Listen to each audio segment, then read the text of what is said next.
నా కోరికలను తీర్చిన కల్పలతవు అని చెప్పుకున్నాడు. 1000 జన్మలకునైన నీ వంటి భార్య దొరుకుతుందా అని చెప్పుకున్నాడు.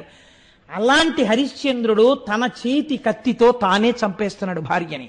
ఆవిడ ఆఖరి ప్రార్థన ఏదైనా ఉంటే ఈశ్వరుడికి చెప్పుకో అన్నాడు. ఎంత ధైర్యమో చూడండి. నిజంగా సత్యమునందు ఇదండి ఈ జాతి వారసత్వం. సాధారణంగా శంకరుడు ఎప్పుడైనా రాక్షస సంహారం చేయవలసి వస్తే అవతార స్వీకారము శంకరుని యందు ఉండదు. ఎందుకంటే ఎప్పుడూ తానుగా ఉండే స్వరూపం అది. అవతార స్వీకారము చేసేటటువంటి వారు నారాయణుడు చేస్తాడు, నారాయణి చేస్తుంది. సగుణంగా ఒక మూర్తి ఆరాధన ఎవరు చేస్తారు అంటే కోరిక తీరాలి అని ఉన్నటువంటి వాళ్ళందరూ సగుణాన్ని సాధారణంగా ఆరాధన చేస్తారు. నిర్గుణాన్ని ఎవరు ఆరాధన చేస్తారంటే ఒక మూర్తి అవసరము లేనటువంటి ఆరాధన, ఏ విధమైనటువంటి కోరిక లేకుండా మోక్షమును మాత్రమే అపేక్షించేటటువంటి వారు, అది కూడా కోరిక అయిపోతుందేమో, కేవలము జ్ఞానమును పొందడం కోసం, సత్యవస్తువు యొక్క దర్శనమును అపేక్షించడం కోసం, తన స్వస్వరూపం తనకి తెలియడం కోసం చేసేటటువంటి ప్రయత్నం ఉన్న వాళ్ళు నిర్గుణాన్ని ఉపాసన చేస్తారు. శివమహాపురాణంలో అమ్మవారికి సంబంధించినటువంటి కొన్ని అవతారములను గూర్చిన ప్రస్తావన ఉన్నది. మీరు చూడండి, ఇప్పటికీ మనం వివాహాది క్రతువులను చేసేటప్పుడు, ప్రత్యేకించి వివాహం జరిగేటటువంటి సమయంలో ఆ పెళ్లి కూతురి చేత గౌరీ తపస్సు అని చెప్పి చేయిస్తూ ఉంటాం, లేదా గౌరీ పూజ అని పూజ చేయిస్తూ ఉంటాం. ఆ గౌరీదేవి యొక్క ఆవిర్భావము, దాని వెనకాతల ఉండేటటువంటి పార్వతీ పరమేశ్వరుల యొక్క సంకల్పము, వారు లోక సంరక్షణార్థము లోక కళ్యాణము కోసము ఎటువంటి సంకల్పం చేస్తారో అటువంటి ఒక అవతారము, ఒక స్వరూపము ఏర్పడడం చేత దానిని ఆరాధించి మనం ఎంత గొప్ప ప్రయోజనాన్ని పొందేటటువంటి అదృష్టాన్ని మనకి తల్లిదండ్రులైనటువంటి పార్వతీ పరమేశ్వరులు కృప చేశారు. మనకి దాని యందు నిక్షిప్తం చేస్తారు. ఒకానొక సమయంలో పార్వతీ పరమేశ్వరులు ఇరువురు మందరగిరి పర్వతం మీద కూర్చుని ఉన్నారు. వారిని ఆ పర్వతము ఒక జీవస్వరూపమును పొంది సేవిస్తోంది. అంతటి లోకాధినాథుడైనటువంటి శంకరుడు పార్వతీ సహితుడై వచ్చి కూర్చుని ఉన్నప్పుడు ఆయనని సేవించుకునేటటువంటి భాగ్యం కలగడం చాలా గొప్ప విషయం కదా. అందుచేత ఆ పర్వతం ఆయన్ని సేవిస్తోంది. సేవిస్తున్నప్పుడు అమ్మవారు నలుపు రంగులో ఉంటుంది అని, పార్వతీదేవి నలుపు, లక్ష్మీదేవి ఎరుపు, సరస్వతీదేవి తెలుపు. దీని గురించి మనకు ఒక చిత్రమైనటువంటి విషయాన్ని ప్రతిపాదన చేస్తూ ఉంటారు. పరమశివుని యొక్క చెల్లెలుగా సరస్వతీదేవి సంభావింపబడుతుంది. శంకరుడు తెల్లగా ఉంటాడు. ఆయన యొక్క వాహనమైనటువంటి వృషభము తెలుపు, ఆయన ఉండే పర్వతము తెలుపు, ఆయన వేసుకునేటటువంటి పుర్రెలమాల తెలుపు, ఒంటికి రాసుకునే విభూతి తెలుపు. తెల్లటి శంకరుడు మనకి జ్ఞానప్రదాత అయి ఉంటాడు. అందుకే తెల్లటి భస్మ కూడా అలదుకొని ఉంటాడు. అసలు యథార్థమునకు తెలుపు నలుపు ఈ రెండు రంగులు కావు అని శాస్త్ర నిర్ణయం. శాస్త్ర నిర్ణయం ఏంటి? మనం చిన్నప్పుడు చదువుకున్నప్పుడు కూడా ఒక మాట చెప్తూ ఉంటాం. సైన్స్ చదువుకున్నప్పుడు ఒక మాట చెప్తారు, తెలుపు కిరణము విడిపోతే అందులోంచి 7 రంగులు వస్తాయి. తెలుపు అనేటటువంటిది దేన్ని తాను పుచ్చుకోకుండా ప్రతిఫలించేటటువంటి గుణము ఉంటే దాన్ని తెలుపు అని పిలుస్తాం. అంతక తప్ప దాని యందు ఒక ప్రత్యేకమైనటువంటి రంగుని చెప్పడం కుదరదు. అలాగే నలుపు అంటే దేన్ని ప్రతిఫలించకుండా అన్నీ తనలోకి తీసుకునేటటువంటి గుణమున్న దాన్ని నలుపు అంటారు. The process of absorption is black, the process of reflection is white. Chemistry lecturer గారు ఇక్కడే ఉన్నారు కదా. కాబట్టి ప్రతిఫలిస్తే తెలుపు, అన్నిటినీ లోపలకు పుచ్చుకుంటే నలుపు. తాను లోపలికి తీసుకోవలసినది, తాను ప్రత్యేకంగా పుచ్చుకోవలసినది అన్నది లేకుండా తనలో తాను రమిస్తూ అందులో మొట్టమొదట కిరణములు వెలువడుతున్నప్పుడు మొదటి రంగు ఎరుపు వస్తుంది అంటారు. సృష్టి ఆవిర్భావమునందు కూడా అరుణాం అని అమ్మవారు ఎరుపు రంగుతోటే ప్రారంభం. అందుకని తెలుపు శంకరుడు. సరస్వతీదేవి కూడా సర్వశుక్ల సరస్వతి, సరస్వతీదేవి కూడా తెలుపు. శంకరుడు జ్ఞానప్రదాత. మీకు నేను ఇత పూర్వం ప్రసంగాల్లో స్పృశించి ఉన్నాను. పరమశివుడు కేవలము జ్ఞానమునిస్తాడు. అలాగని ఆయన ఐశ్వర్యం ఇవ్వడని కాదు. నిన్న మారేడు దళం గురించి విన్నప్పుడు మీరు విన్నారు కదా, చాలా గొప్పది ఇచ్చేటటువంటి వాడు ఒక తక్కువ విషయాన్ని ఇవ్వడం పెద్ద విశేషం ఏం కాదు. కాబట్టి శంకరుడు జ్ఞానం ఇస్తాడు, ఐశ్వర్యమును ఇస్తాడు, ఆయుర్దాయమును ఇస్తాడు, అన్నింటినీ ఇవ్వగలడు. తెల్లటి శంకరుడు, తెల్లటి రంగుతో చెప్పబడినటువంటి శంకరుడు జ్ఞానప్రదాత అయినట్టే తెల్లటి సరస్వతీదేవి శంకరుని యొక్క చెల్లెలుగా చెప్పబడుతుంది. ఆమె ఏమిస్తుంది? ఆమె కూడా జ్ఞానమే ఇస్తుంది. అన్నా చెల్లెళ్ళిద్దరిది ఒకటే పోలిక. అలాగే బ్రహ్మగారు సృష్టికర్త, ఆయన ఎరుపు. ఆయన యొక్క చెల్లెలైనటువంటి లక్ష్మీదేవి, ఆవిడ కూడా ఎరుపు. ఆవిడ ఎర్రగా ఉంటుంది, ఆయన ఎర్రగా ఉంటాడు. ఇంకా నల్లనివాడు నారాయణుడు. నల్లని నారాయణునికి చెల్లెలు నారాయణి. నారాయణి అంటే పార్వతీదేవి. నల్లని పార్వతీదేవి నల్లని నారాయణుని యొక్క సోదరి.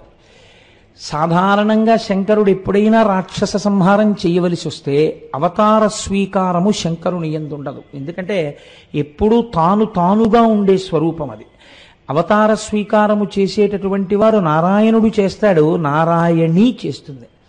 అందుకే మీరు చూడండి, ఇద్దరి ప్రతిజ్ఞలు ఒక్కలాగే ఉంటాయి. భగవద్గీతలో ఆయన అంటాడు, పరిత్రాణాయ సాధూనాం వినాశాయ చ దుష్కృతాం ధర్మ సంస్థాపనార్థాయ సంభవామి యుగే యుగే అంటాడు. అమ్మవారు అంటుంది, యదా యదా హి సాధూనాం, ఎక్కడెక్కడ సాధువులైనటువంటి వారు నేను అవతరించాలని కోరుకుంటున్నారో అప్పుడు తదా తేషాంచరక్షార్థం నేను ఒక శరీరాన్ని స్వీకరిస్తున్నాను, దేహం సంధారయామ్యహం అని దేవి భాగవతంలో అమ్మవారు అంటుంది. యదా యదా హి సాధూనాం దుఃఖం భవతి దానవ తదా తేషాంచరక్షార్థం దేహం సంధారయామ్యహం.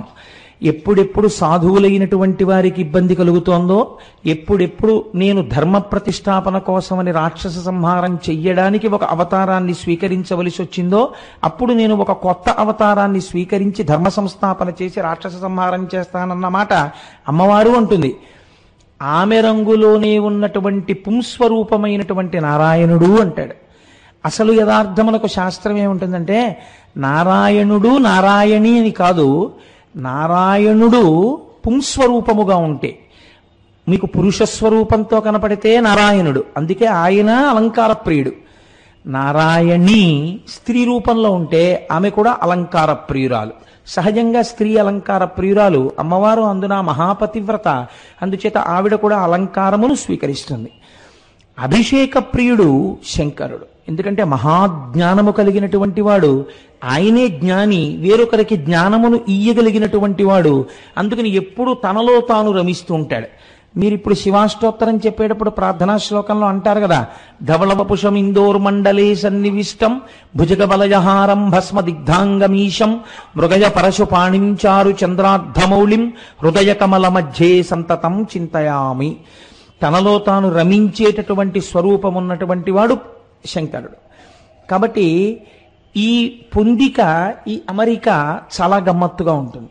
అయితే ఈ బంధుత్వాలు, ఆ భగవంతుని పట్ల ఏర్పడినటువంటి బంధుత్వాల్ని మీరు పూర్తి లౌకికమైనటువంటి చట్రంలోకి బిగించే ప్రయత్నం చేయకూడదు. ఇవి ఆయా మూర్తుల యొక్క ప్రధానమైనటువంటి స్వరూపాన్ని, స్వభావాన్ని ఆవిష్కరించడానికి చేసే ప్రయత్నం. అంత మాత్రం చేత ఒకరు చేసినటువంటి పని ఇంకొకరు చెయ్యకుండా ఉండాలి అని ఎక్కడా ఉండదు మీకు. మీరు చూడండి, అందుకే మీరు భాగవతం చదివారనుకోండి, కృష్ణ పరమాత్మ పరబ్రహ్మం. అందులో కృష్ణుడు పరబ్రహ్మంగా చెప్పబడతాడు. ఆయనే సృష్టి స్థితి లయ చేస్తున్నాడు. మీరు శివమహాపురాణం చదివారనుకోండి, శంకరుడు సృష్టి స్థితి లయ చేస్తుంటాడు. అప్పుడు శంకరుడు చేసినట్ట, కృష్ణుడు చేసినట్ట? మీరు దేవీ భాగవతం చదివారనుకోండి, వీళ్ళందరికన్నా అమ్మవారు చేస్తున్నట్టు కనపడుతుంది. అప్పుడు మూడు మీరు విన్నారనుకోండి, మీరు అయోమయానికి గురి కావలసినటువంటి అవసరాన్ని పెంచుకోకూడదు. ఎవరికి ఏ మూర్తి యందు మనసు తొందరగా నిలబడడానికి అవకాశం ఉంటుందో, సాకారంచ నిరాకారం నిర్గుణంచ గుణాత్మకం తత్వం తత్పరమం బ్రహ్మ ఇది వేదాంత డిండిమహ అని శంకరాచార్యులు వారు వేదాంత డిండిమంలో అంటారు. సద్గుణ నిర్గుణాసాతు సగుణ నిర్గుణాసాతు ద్విధా ప్రోక్తా మనీషిభి సగుణ రాగిభిశ్చైవ నిర్గుణాతుర్ విరాగిభి అని దేవీ భాగవతంలో వ్యాస భగవానుడు అంటాడు. సగుణంగా ఒక మూర్తి ఆరాధన ఎవరు చేస్తారు అంటే కోరిక తీరాలి అని ఉన్నటువంటి వాళ్ళందరూ సగుణాన్ని సాధారణంగా ఆరాధన చేస్తారు. నిర్గుణాన్ని ఎవరు ఆరాధన చేస్తారంటే ఒక మూర్తి అవసరము లేనటువంటి ఆరాధన, ఏ విధమైనటువంటి కోరిక లేకుండా మోక్షమును మాత్రమే అపేక్షించేటటువంటి వారు, అది కూడా కోరిక అయిపోతుందేమో, కేవలము జ్ఞానమును పొందడం కోసం, సత్యవస్తువు యొక్క దర్శనమును అపేక్షించడం కోసం, తన స్వస్వరూపం తనకి తెలియడం కోసం చేసేటటువంటి ప్రయత్నం ఉన్న వాళ్ళు నిర్గుణాన్ని ఉపాసన చేస్తారు. అందుకే యథార్థమునకు ఉపాసన యందు కరచరణాదులతో కూడినటువంటి మూర్తి ఉపాసన కన్నా కరచరణాదులు లేకుండా మధ్యలోకి వచ్చినటువంటి అరూపరూపి అయినటువంటి లింగోపాసనము ఒక్క స్థాయిలో పైమెట్టుగానే శాస్త్రం దాన్ని నిర్ణయం చేసింది. అది ఏ ఆరాధనా విధానమునందు దోషం పట్టడానికి కానీ, ఒకదాన్ని తక్కువ చేయడానికి కానీ, ఒకదాన్ని పెంచి చెప్పడానికి కానీ చేసే ప్రయత్నం కాదు. మీరు చూడండి, మీ కళ్ళ ఎదురుగుండా కాళ్ళు చేతులతో ఒక మూర్తి నిలబడి ఉన్నారనుకోండి, మీరు తొందరగా ఆ స్వరూపమునందు మనస్సు నిలబెట్టడం తేలిక. కానీ అసలు ఏ రూపము లేకుండా దానికి కాళ్ళు చేతులు ఉన్నాయా అంటే కాళ్ళు చేతులు లేవు, దానికి అసలు ఏమీ లేదు అక్కడ అందామా అంటే అక్కడ ఏదో ఒకటి ఉంది, దానికి రూపం ఉన్నదా అంటే మీరు లోపల చూసి ఇది ఫలానా రూపం అండి అని చెప్పడానికి ఒక ఆడదో ఒక పురుషుడో ఏదో చెప్పడానికి లేదు. అలా అసలు రూపం లేదందామా, దానికి ఒక రూపం ఉంది. కాబట్టి శివలింగాన్ని అన్నారు అరూపరూపి అన్నారు. రూపం ఉన్నదా అంటే ఉన్నది, రూపము లేదా లేదు. కానీ ఇప్పుడు శివలింగాన్ని ఉపాసన చేసేవాడు ఒక్క మెట్టు పైన చెయ్యవలసి ఉంటుంది. అందుకే ధ్యాన శ్లోకం ఆపాతాళ నభస్థలంత భువన బ్రహ్మాండమా విస్ఫుర జ్యోతిస్పాటిక లింగమౌళి విలసత్పూర్ణేందు మాంతామృతై అంటుంది. అంతటా బ్రహ్మాండమంతటా నిండి నిబిడీకృతమైపోయినటువంటిది ఏది ఉన్నదో అది ఈ శివలింగమే. అదే ఇక్కడ ఇలా సూక్ష్మ రూపంలో కనపడుతోందని తాను చెయ్యగలగాలి. ఆ పైన చంద్రుడి నుంచి స్రవిస్తున్నటువంటి అమృతధారల చేత తడుస్తున్నటువంటి శివలింగమే ఇక్కడ ధారాపాత్రలోని జలముల చేత తడుస్తోందన్న భావన ఇక్కడ చెయ్యగలగాలి. ఈ భావనతో పూజ చేయడం ఒక మెట్టు పైన ఉంటుంది. కాబట్టి ఉపాసన యందు సాకారోపాసనము కన్నా లింగోపాసనము ఒక్క మెట్టు పైనయే ఉంటుంది.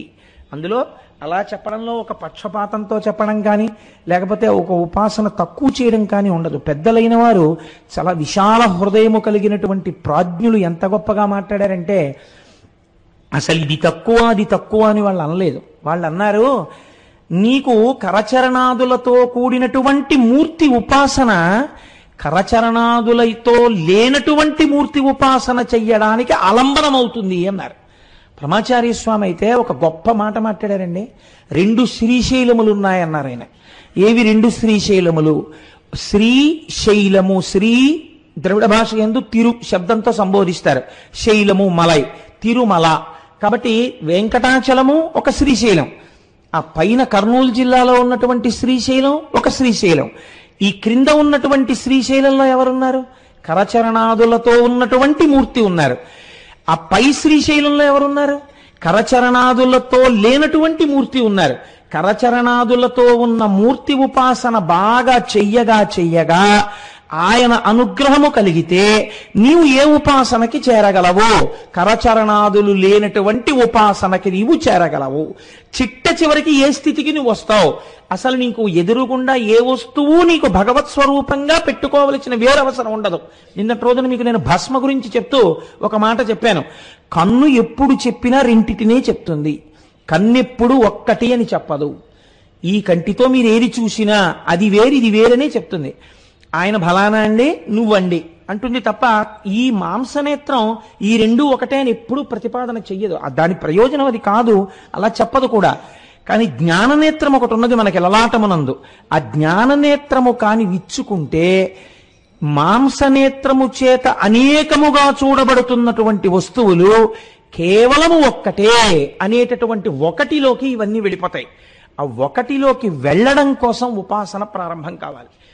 ఆఖరికి చిట్ట చివరికి ఏది తెలుసుకోవాలి అంటే ఉన్నది ఒక్క వస్తువే, ఆ రెండవ వస్తువు అన్నది లేనే లేదు.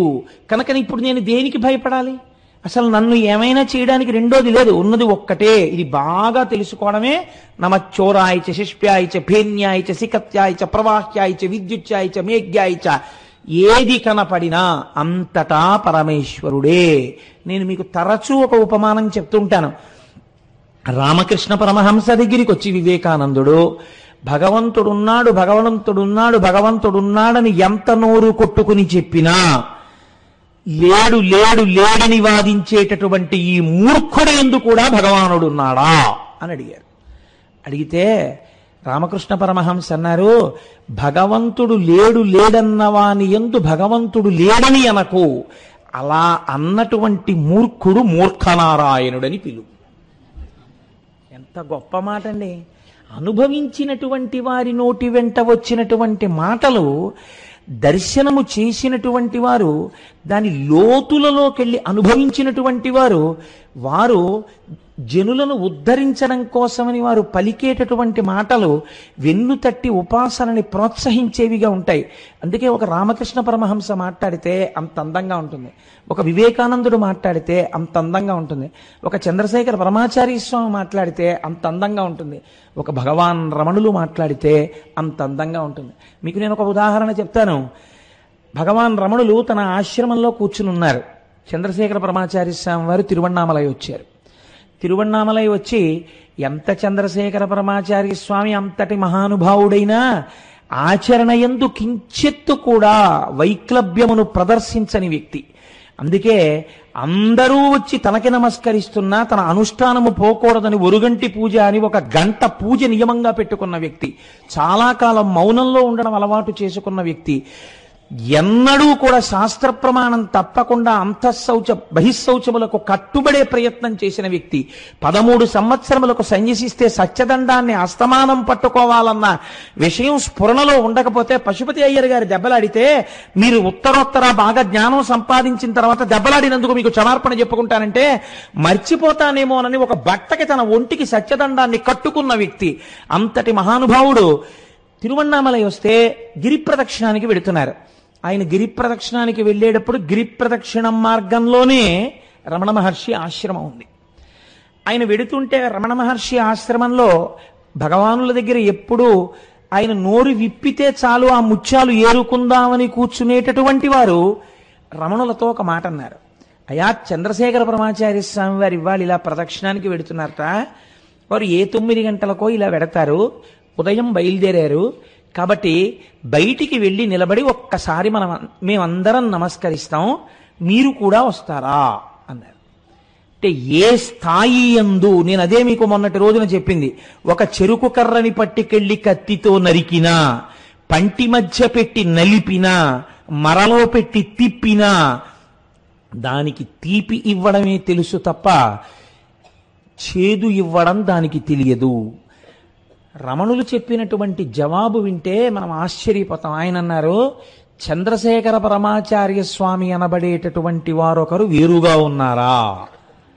వారే నేను, నేనే వారు, లోకమునందు 2 లేవుగా, ఉన్నదంతా ఒక్కటే. కాబట్టి నేను ఎవరి దర్శనము చెయ్యాలి, ఎవరు నా దర్శనం చెయ్యాలి, చూడబడుతున్నదంతా ఒక్క వస్తువే, ఉన్నదే ఒక్క వస్తువు.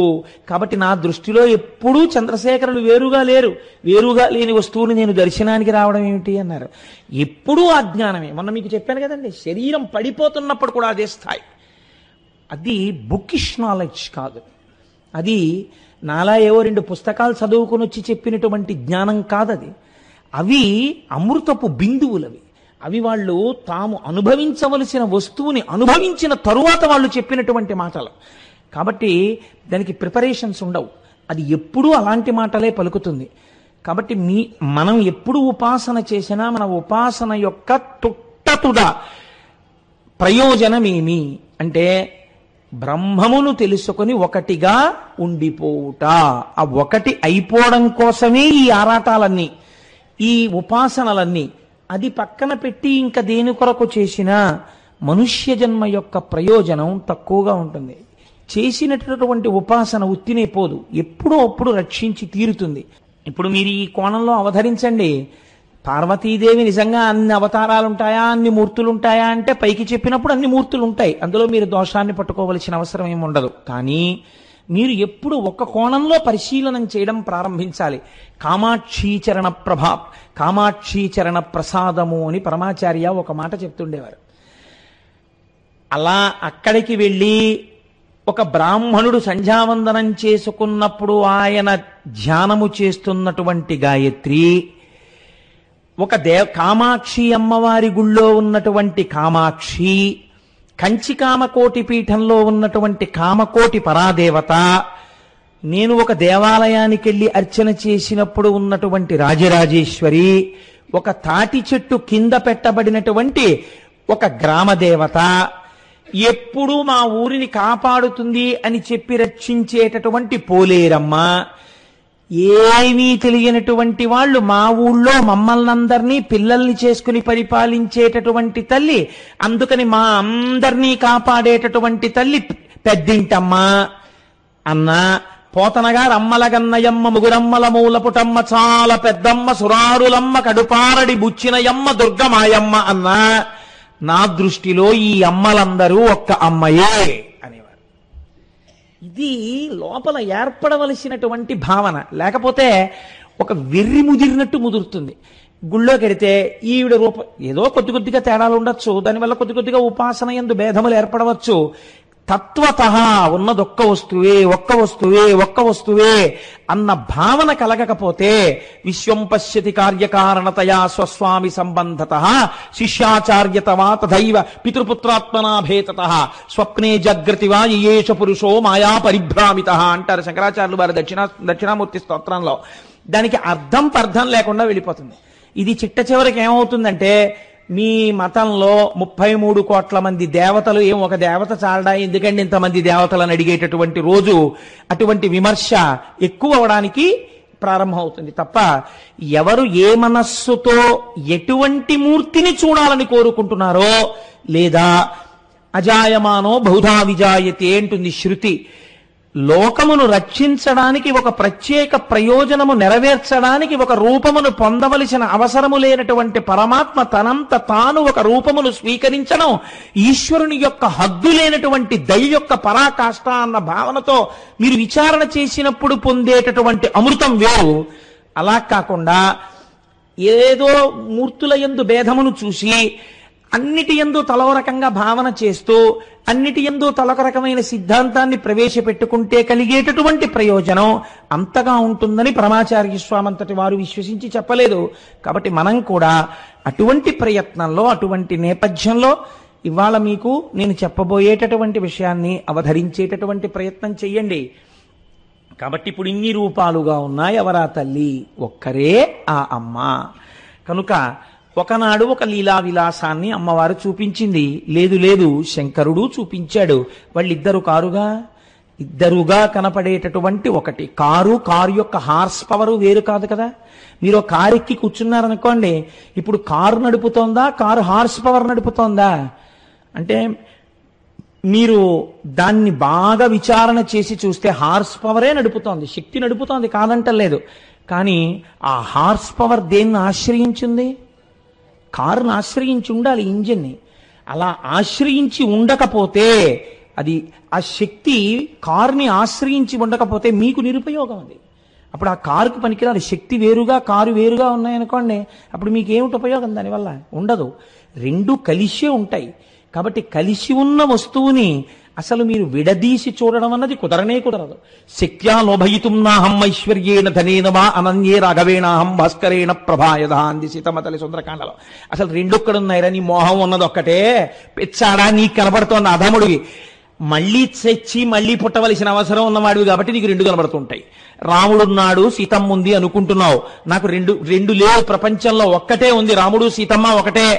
దీపము దీపశిఖ, పువ్వు పువ్వు వాసన, సూర్యుడు సూర్యకాంతి ఎలా కలిసి ఉంటాయో నేను రాముడు అలాగే కలిసి ఉంటాం. అసలు వేరు చెయ్యడం నీ తరమా అని అడిగింది ఆవిడ. అదే సీతమ్మ శిశుపావృక్షం మీద కూర్చున్నటువంటి స్వామి హనుమకి మాత్రం అస్యాయ దేవ్యా యథారూపం అంగ ప్రత్యంగ సౌష్ఠవం రామస్య యథారూపం తం చేయమసితే క్షణ. సీతమ్మ యందు రామచంద్రమూర్తి కనపడుతున్నారు, ప్రకృతి యందు పరమాత్మ కనపడ్డాడు. అలా చూసినవాడు ఎవడున్నాడో వాడు ధన్యుడు. అందుకని ఆయన చిరంజీవి అయ్యాడు, భవిష్యత్ బ్రహ్మ అయ్యాడు. మహానుభావుడు సీతమ్మ తల్లి దర్శనం చేసిన వారు అన్న ఖ్యాతిని పొందారు. సీతారాముల్ని కలిపిన వారు అనేటటువంటి ఖ్యాతిని పొంది ఇవాళ ఎక్కడ కష్టం వచ్చినా సుందరకాండ చదువుకునేటట్టుగా చేయగలిగారు. కాబట్టి ఆ ఏకత్వం అనేటటువంటి భావన బాగా దృష్టిలో పెట్టుకుని మీరు ఈశ్వర కృపగా స్వీకరిస్తే మీకు పురాణములు అందంగా కనపడతాయి, మీ ఉపాసనని ముందుకు తీసుకెళ్లడంలో ఉపకారం చేస్తాయి. ఇప్పుడు మీరు ఈ కోణంలో అవతరించండి. ఒకానొక సమయమునందు మందరగిరి మీద పార్వతీ పరమేశ్వరులు ఇద్దరూ కూర్చుని ఉన్నారు. శంకరుడు పార్వతీదేవి వంక చూశాడు. అమ్మ నల్లగా ఉంటుంది, మీకు దీనికోసం నేను ప్రారంభం చేసి ఎక్కడెక్కడికో వెళ్ళి వచ్చాను. కాబట్టి ఇప్పుడు నారాయణ నారాయణి, అమ్మ నలుపు కనుక కాళీ అన్న శబ్దం ఆ నలుపుని సూచిస్తుంది. శంకరుడు శాంతం పద్మాసనస్థం శిశిధరమకుటం పంచవక్త్రం త్రినేత్రం శూలం వజ్రంచ ఖడ్గం పరసుమభయదం స్ఫటికమణి నిభం అంటారు. స్ఫటికం ఎలా ఉంటుందో అంత తెల్లగా ఉంటాడు శంకరుడు. ఇంత తెల్లటి శంకరుడి పక్కన నల్లగా ఉన్నటువంటి అమ్మవారు కూర్చుంది. అయితే నిజంగా శంకరుడికి పార్వతీదేవికి కూడా అలా అమ్మ ఆయన తెల్లగా ఉంటారు, నేను నల్లగా ఉంటానన్న భావాలు ఉంటాయండి. నిజంగా ఒకవేళ శంకరుడు పార్వతీదేవి నల్లగా ఉంటుంది, నేను తెల్లగా ఉంటాను అన్న భావనలతో ఉంటే వ్యాసుడు శివమహాపురాణములు రచించాడు కదండి. ఇంకేమిటి ఆయనకి నాకు తేడా ఏమిటి? నేను ఎంత అజ్ఞానంలో ఉన్నానో కదా నేను అనడం ఎందుకు అటువంటి పవిత్రమైన విషయాన్ని ప్రస్తావన చేస్తూ కాదు. కాబట్టి ఇప్పుడు మీరు ఒక విషయాన్ని స్ఫురణలో పెట్టుకోవాలి. ఈశ్వరుడు ఏదో లీల చెయ్యబోతున్నాడు, ఆయన ఏదో లోక కళ్యాణము కోసమని ఆయన నోటి వెంట ఒక మాట వస్తోంది తప్ప, లేకపోతే ఈ మాట పరాత్పరుడు ఎందుకంటాడు? దానికి అమ్మవారు ఎందుకు ప్రతిస్పందిస్తుంది? కాబట్టి ఏదో జగత్ కళ్యాణము జరగబోతోంది. ఒక జగత్ కళ్యాణకారకమైన విషయాన్ని వినడం మనకి కళ్యాణకారకం కదండి. కాబట్టి ఇప్పుడు చూడండి, ఆయన పార్వతీదేవి వంక చూసి అన్నాడు కాళీ అన్నాడు, ఓసారి పైనుంచి కిందకి చూసి.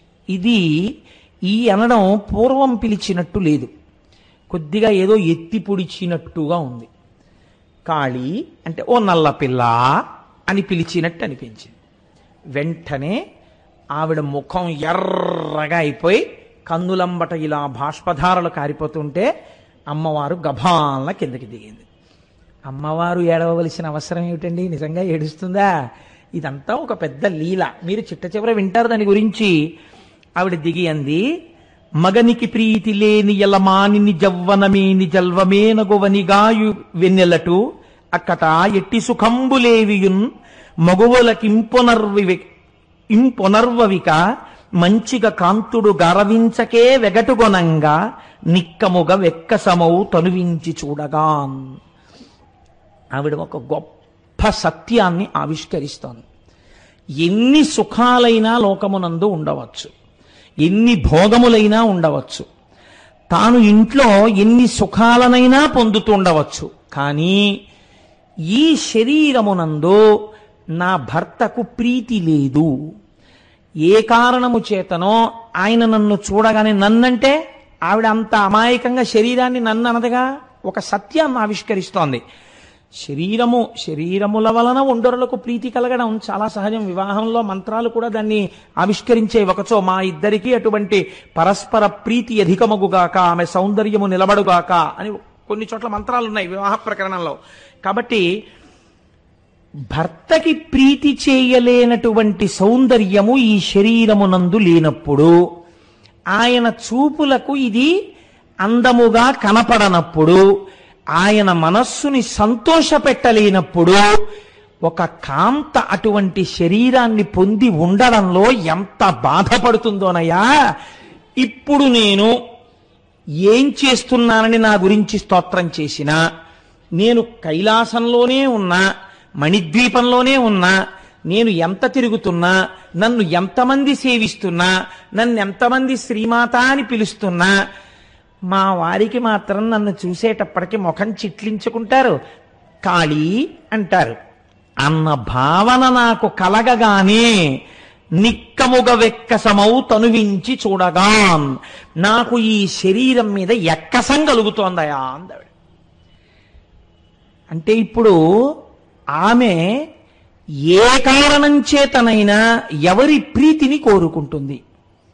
అన్ని కారణముల చేత కూడా ఆవిడ భర్త యొక్క ప్రీతిని కోరుకుంటుంది. తాను ఏది చేసినా భర్తృప్రీతి కొరకే, తన శరీరము కూడా భర్తకి ప్రీతిని కలిగించుట కొరకు మాత్రమే.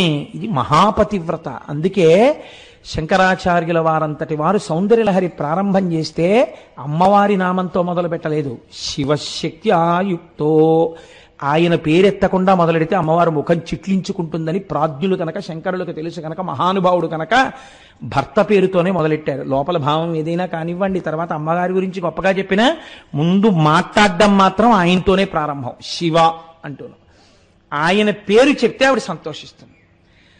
కాబట్టి ఇప్పుడు ఆవిడ ఇంత మాట అంది, నీవు ప్రీతిని పొందనటువంటి ఈ శరీరం, దీన్ని చూసి నువ్వు సంతోషించనప్పుడు నేను ఈ శరీరంతో ఉండాలని అనుకోవట్లేదు.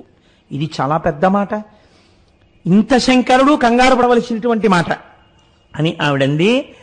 కాన బాసెదవేగని కాలవర్ణ తనువు వేరొకడేనియు తనువు దాల్తూ తల్వకుండిన ఏమని తల్లడిలుచు పాన్పు విడి అవ్వలగునేగె పద్మగంధి.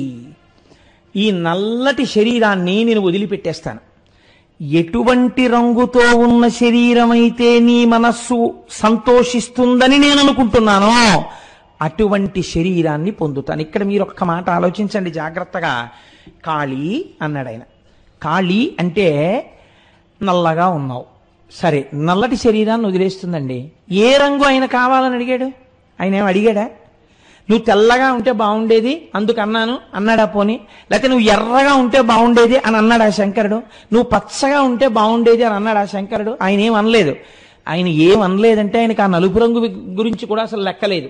మరి దేని గురించి మాట్లాడినట్టు? దేని గురించి మాట్లాడో మీకు తర్వాత తెలియాలి. ఇది పార్వతీ పరమేశ్వరుల యొక్క అనుగ్రహం అంటే. కాబట్టి నేను ఈ కాలవర్ణ తనువు వేరొకడేనియు తనువు దాల్తూ, దీన్ని విడిచిపెట్టేస్తాను, ఈ నల్లటి శరీరాన్ని, ఇంకొక శరీరాన్ని పొందుతాను. ఆ శరీరాన్ని చూసి నువ్వు సంతోషించాలి, నువ్వు ప్రీతి పొందాలి. కాబట్టి అటువంటి శరీరంతో వస్తాను. వెక్కి వెక్కి ఏడ్చి విభునికెట్లనే దేవా సెలవు చేయు తపము చేయుదాన అనుచు గద్గద స్వరాంచితయై వేడుకొనగా చూచి విశ్వగురుడు వెరచే. ఇప్పుడు చాలా ఆశ్చర్యకరమైన సందర్భం ఒకటి జరిగింది. ఆవిడ వెక్కి వెక్కి ఏడ్చి, అమ్మవారు దేవా నాకు అనుగ్రహించండి, నన్ను మీరు ఆశీర్వచనం చేసి పంపించండి, నేను తపస్సు చేసి నీకు ప్రీతిపాత్రమైనటువంటి రంగు కలిగినటువంటి శరీరాన్ని పొంది వస్తాను అంది. ఈ మాట అనేటప్పటికీ శంకరుడు కూడా ఒక్కసారి ఉలిక్కిపడి ఆయన అన్నట్ట, నాటకం రక్తి కట్టద్దండి, ఎంత కోటీశ్వరుడైనా బిచ్చగాడి వేషం వేస్తే ఇదేమిటి దిక్కుమాలిన వేషం నాకని వేయకూడదు. నిజంగా 4 రోజుల నుంచి అన్నం లేనటువంటి వాడు ఎలా ఆక్రోశిస్తాడో అలా ఆక్రోశించి నటించినప్పుడే ఆ భిక్షుక పాత్రకి పద్మశ్రీ వస్తుంది. ఆయన నిజంగా ఆయన బిచ్చగాడా కాదు, బిచ్చగాడు కాడు ఆయన. ఆయన కోట్లకు పడగలెత్తిన ఐశ్వర్యవంతుడు, కానీ బిచ్చగాడిగా అంత బాగా నటించగలడు. ఈశ్వరు నర్తకుని భంగి పెక్కగు మూర్తులతో ఎవడాడు అంటాడు పోతన గారు. ఈశ్వరుడు ఎప్పుడు చిద్విలాసంతో ఇలాంటివి చేసినా చాలా బలీయంగానే కనపడుతుంది చూడ్డానికి. లోపల కూడా అంత బలీయమైనటువంటి రహస్యాన్ని దాస్తారు. కాబట్టి ఇప్పుడు ఆయన అన్నాడు, కెందలి రాకుబోడి ఇటు కేళిగనాడిన నా నుడిన్ మదంబున తలంచి ఎల్గెదవే అందము చందమునందు నీకు ఏ సుందరీయుడు రాగలు చూడగ తప్పెది ఏని నాదు వాక్కులందు కనం పడం సైపు అంగుల వ్రాలి యొనర్తు సేవలన్. అయ్యయ్యో పార్వతీ, నా మనస్సు నీకు తెలీదా? మన ఇద్దరి మనస్సు ఒకటే కదా. నీ యందో నాకెప్పుడూ అటువంటి భావన లేదు. నీ యందో నాకెప్పుడూ ప్రీతిని కలిగి ఉన్నటువంటి వాణ్ణి. ఒకవేళ నేను ఏదో సరదాకి అన్నానంటుంటారు చూసారా మన వాళ్ళు, అలా నేను పరాచికానికి అన్నటువంటి మాట నీ మనస్సుని అంత కష్టపెట్టి ఉన్నట్టయితే, ఇంత నిర్ణయం తీసుకునేటట్టయితే నేను నీ పాదముల మీద వ్రాలి సేవ చేస్తాను. ఇది అంతఃపుర రహస్యం కదండి. మీరు చాలా జాగ్రత్తగా వినండి. ఇది ఎక్కడ జరిగింది? అంతఃపురంలో జరిగింది. ఎవ్వరు లేరు. ఆవిడ పాన్పు మించి దూకింది అంటే వారిద్దరూ ఏకశయ్యాగతులై ఉన్నారు. అంతఃపురంలో ఎక్కడో జరిగినటువంటి విషయం, ఎవ్వరికీ తెలియనటువంటి విషయం. ఈ విషయం లోకానికంతటికీ తెలుస్తోంది. ఎందుకు తెలియాలి ఇప్పుడు ఇది?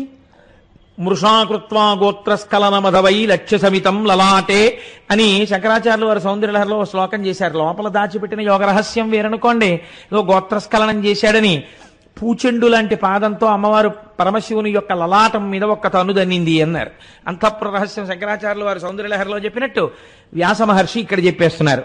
కాబట్టి నీ అంఘ్రుల వ్రాలియొనర్తు సేవలన్, నీ పాదముల మీద పడి నేను సేవ చేస్తాను, నువ్వు ఇంత తొందర నిర్ణయాన్ని తీసుకోకు, అలాంటి పని చెయ్యకు అంటే ఆవిడంది, లేదు లేదు, నేను మీ మనస్సుని చూరగొనలేకపోయినప్పుడు నేను అలా ఉండడాన్ని ఇంకా ఇష్టపడను. మీరు అనేశారు పైకా మాట, కాబట్టి ఇంకా ఆ శరీరంతో నేను ఉండను. మీరు బాగా ఒక్కటి గుర్తుపెట్టుకోండి, అమ్మవారి యొక్క మహాపాతివ్రత్యాన్ని సూచిస్తుంది. ఇది చిట్ట చివరికి ఎవరికి ప్రయోజనం అవుతుందో మీరు చూద్దురు. కానీ ఆవిడ ఒకసారి సతీదేవిగా వచ్చింది. సతీదేవిగా వచ్చి పుట్టింటికి వెళ్ళింది. దక్షుడు ఆవిడ్నేమనలేదు, ఆవిడ యొక్క భర్తనన్నాడు శంకరుణ్ణి.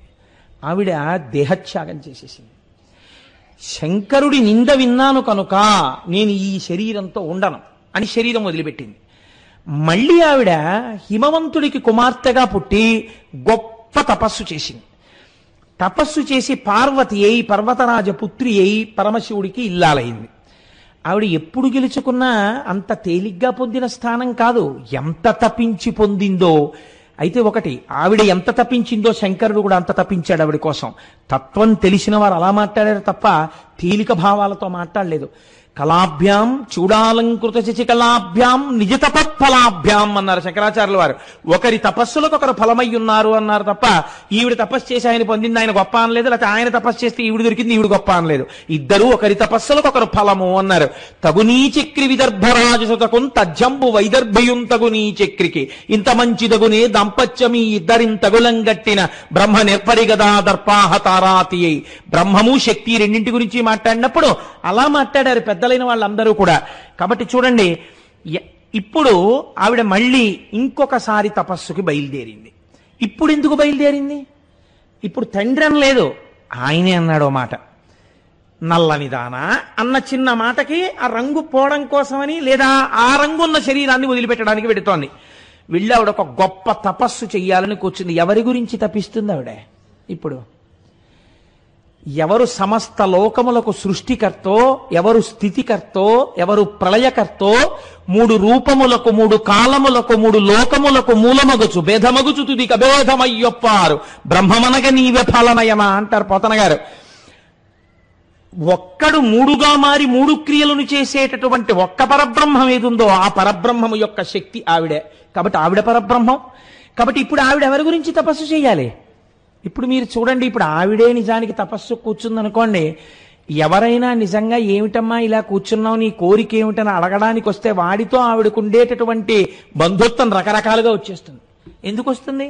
ఆవిడే పరబ్రహ్మం, ఆవిడే సృష్టి చేసింది, ఎన్ని రకాలుగానైనా వస్తుంది అవతల వాడి దగ్గరికి వచ్చినప్పుడు కదండి. ఇప్పుడు ఒక చిత్రమైన అమ్మవారి యొక్క పరబ్రహ్మ స్వరూపాన్ని ఆవిష్కరించడంలో అందం అది. సన్నివేశాన్ని నాటకీయంగా చెప్పగలగడం అందరికీ వచ్చేది కాదు. అది మహానుభావుడు కనుక శంకరాచార్యుల వారికి ఆ ప్రజ్ఞ. మీరు చూడండి, శంకరాచార్యుల వారు కొన్ని సౌందర్యలహరి శ్లోకాల్లో ఒక డ్రామాటిక్ సిచ్యువేషన్ని తీసుకొస్తారు, ఒక నాటకీయమైన స్థితి. నాకు స్ఫురణలో ఉందో లేదో తెలియదు కానీ రణేజిత్వాదైత్యానపహృత శరస్త్రైహి కవచిభిహి అంటూ శ్లోకం ఉంది. అది నిజంగా ఏదో ఒక నాటకం చూస్తున్నట్టుంటుంది. అప్పుడే సుబ్రహ్మణ్యుడు, అప్పుడే ఆ శ్రీ మహావిష్ణువు వీళ్ళందరూ యుద్ధం నుంచి వచ్చినట్టు గబగబా తీసి కిరీటాలు అక్కడ పెట్టేసినట్టు, కవచాలు విప్పే టైం లేక అమ్మవారి దగ్గరికి పరిగెత్తుకుంటూ వెళ్ళినట్టు, అమ్మవారు తాంబూల చర్వణం చేస్తున్నట్టు ఒక నాటకీయమైన సన్నివేశాన్ని ఒక శ్లోకంలోకి తీసుకొచ్చేశారు శంకరాచార్యుల వారు. అది మహాపురుషుల రచన వైచిత్రి. అది అందరికీ అలవడం అంటే ఈశ్వరకృప ఉన్న వాళ్ళకి అలవడవచ్చు కాక. కాబట్టి చూడండి, ఇప్పుడు ఆవిడ తపస్సు చేయడానికి బయలుదేరింది. ఎవరిని తపస్సు చేయాలి? ఆవిడ ఎవరి గురించి తపస్సు చేయాలి అంటే ఆవిడ శంకరుడు గురించే తపస్సు చేయాలి. ఎవరి మాట అన్నాడో ఆయనే మళ్ళీ ఆవిడికి ఆ రూపం ఇవ్వాలి కదండి. భర్త అయినా పరమాత్మ అయినా అన్నీ ఆయనే, ఆయన తప్పింకో వస్తువు లేదు తప్పించడానికి. కాబట్టి భూషణంబులు విడనాడి పువ్వు బోడి గగనధుని స్నానమాడి వల్కములు గట్టి నియత సంకల్పమొనరించి నిష్టమెరయ శైవలింగార్చనంబు త్రిసంఝలందు. ఇప్పుడు ఆవిడ ఆకాశగంగలో స్నానం చేసింది. చక్కగా తపస్సుకి అనుకూలమైనటువంటి వస్త్రములను ధరించింది. నియతమైనటువంటి సంకల్పాన్ని చేసింది. ఏమిటా సంకల్పం? ఎవరి మాట అన్నాడో ఆయనకి ప్రీతి కలిగినటువంటి రంగు నేను పొందుతాను, అంతే కదండి అని తపస్సు చేయడం ప్రారంభం చేసింది. ఏ తపస్సు అది? శైవలింగార్చనంబు త్రిసంధ్యలందు, 3 సంధ్యలయందు ఆవిడ శివార్చన చేయుచున్నది. అంతకన్నా చేయడానికి ఇంకోటి ఉంటుందా? ఉండదు. నేను మీకు చెప్పాను కదా, ఇంకో అవకాశం లేదు. కాబట్టి ఇప్పుడు ఆవిడ అలాగే అందుకే మీరు చూడండి, చాలా గమ్మత్తుగా ఉంటాయండి. మీరు తమిళనాడు వెడితే తమిళనాడులో ఒక దేవాలయం ఉంది. ఆ శివలింగాన్ని ఏమని పిలుస్తారో తెలుసా అండి? నేత్రార్పణేశ్వరుడు అని పిలుస్తారు. అదో చిత్రమైన పేరు. అక్కడే శ్రీ మహావిష్ణువు 1000 కమలములు తెచ్చుకుని కూర్చుంటే శంకరుడు ఒక కమలాన్ని మాయం చేశాడని, చేస్తే 1000వ కమలం కనపడనప్పుడు తన కన్ను పెకలించి పూజ చేశాడని, శ్రీ మహావిష్ణువు యొక్క నేత్రమనబడేటటువంటి కమలము చేత అర్చన పొందినటువంటి వాడు కాబట్టి ఆయనకి ఆ పేరు వచ్చిందని అక్కడ స్థల పురాణం చెప్తుంది. మీరు శ్రీరామాయణం బాలకాండ చూశారనుకోండి, పరమశివుని యొక్క ధనస్సుని శ్రీ మహావిష్ణువు విరిచేసినట్టు కనపడుతుంది.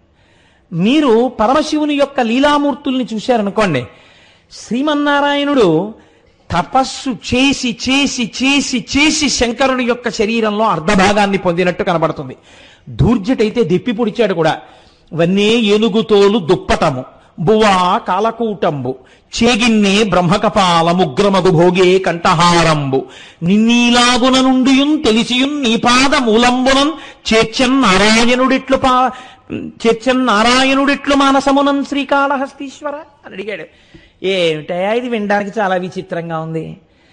నువ్వేమో నారాయణుడివా, మంచి అందగాడివా, మేఘశ్యామం పీతకౌశేయవాసం శ్రీవత్సాంకం కౌస్తుభోద్భాసితాంగం పుణ్యోపేతం పుండరీకాయతాక్షం విష్ణుం వందే సర్వలోకైకనాథం.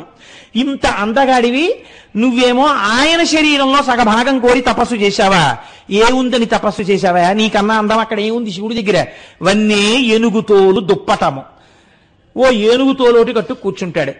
బువా కాలకూటంబు, పోని చేతిలో తింటున్నది చూద్దామా, హలాహలం తింటుంటాడు. చేగిన్నే బ్రహ్మకపాలము, చేతిలో పట్టుకున్నది చూస్తే బ్రహ్మకపాలము, ఉగ్రమగు భోగే కంఠహారంబు, చాలా ఇలా విషాన్ని చిమ్ముతూ బుసలు కొడుతున్నటువంటి పాము ఆయన కంఠంలో హారంగా ఉంటుంది. భోగే కంఠహారంబు, నిన్నీలాగున నుండియున్ తెలిసియున్, నువ్విలా ఉంటావని తెలుసు. తెలియనివాడేం కాడు. శంకరుడు అంటే చాలా అందంగా ఉంటాడు అనుకున్నాడు, ఇదేంటండి ఇలా ఉన్నాడు అనుకోవడానికి శ్రీ మహావిష్ణువుకి తెలియదేంటి? నిన్నీలాగున నుండియున్ తెలిసియున్ నీపాద మూలంబునం చేర్చన్ నారాయణుడిట్లు మానసమునన్ శ్రీకాళహస్తీశ్వర.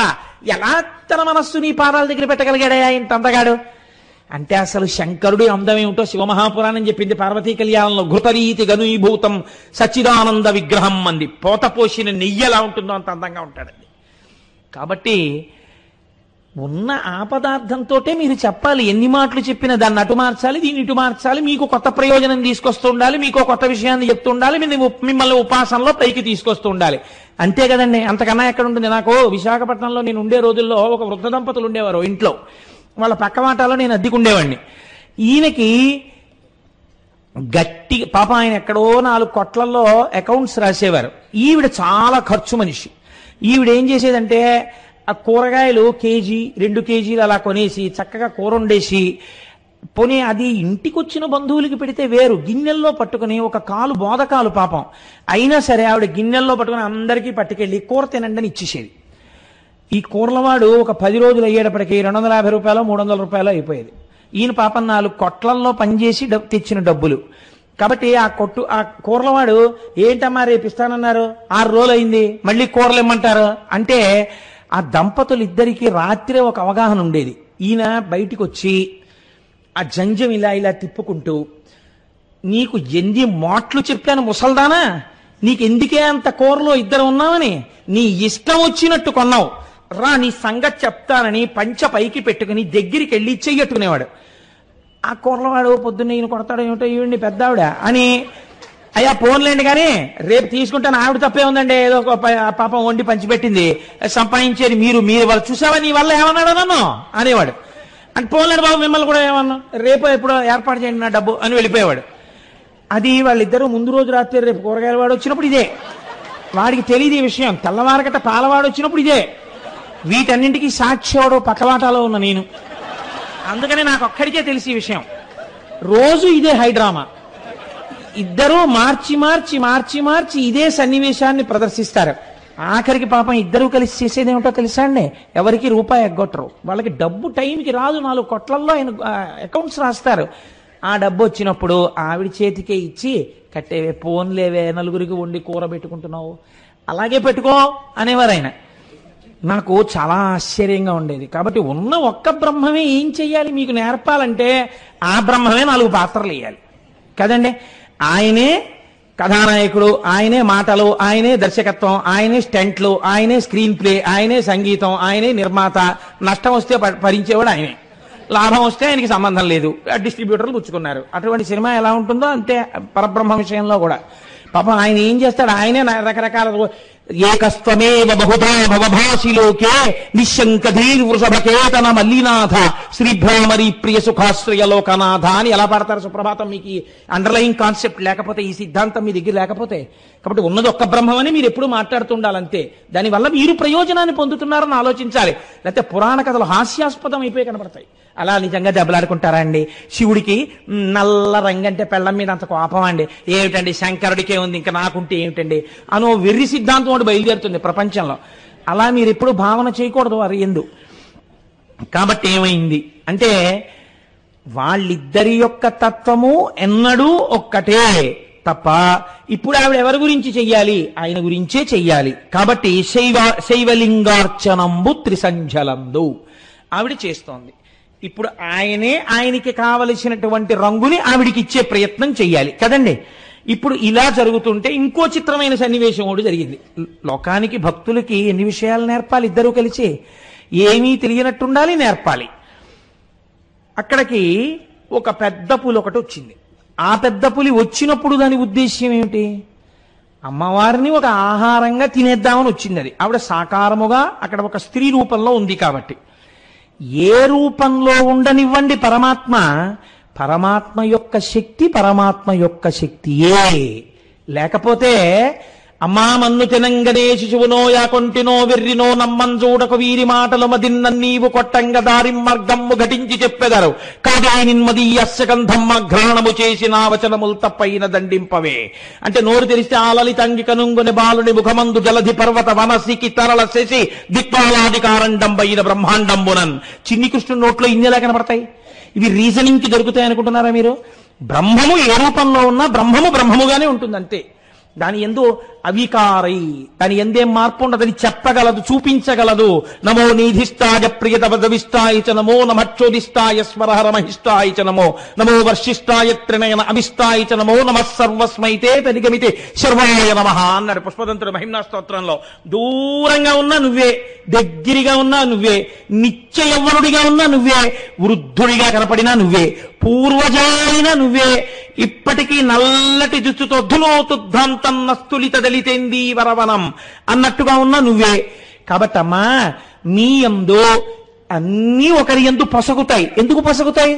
మీకు కాలము ఆభరణమైనది తప్ప మీరు కాలమునకు లొంగువారు కారు. అటువంటి స్వరూపము పరమాత్మది. కనుక ఇప్పుడు అమ్మవారు తపస్సు చేస్తున్నా ముందు పులి చూసినప్పుడు ఒక స్త్రీ అనుకుని ఉండొచ్చు. కానీ తెలిసి చూసినా తెలియక చూసినా అమ్మవారి వంక ఆ పులి చేసిన పని ఏమి అలా చూసిందిట. చూసేటప్పటికీ దాని సమస్తమైనటువంటి వ్యాఘ్ర సంబంధమైనటువంటి ప్రకృతులు, ఆనవ కార్మిక మాయిక మలము ఆ శరీరమునందు ఉన్నదంతా కూడా హరించుకుపోయింది. అంటే ఈ శరీరము ఏర్పడడానికి ఏ పంచభూతములతో ఏర్పడిందో ఆ పంచభూతములు వాటి యొక్క మలము పోయింది, మాయ పోయింది. అమ్మవారే కదండి, తెర ఎత్తిన ఆవిడే, తెర వేసిన ఆవిడే.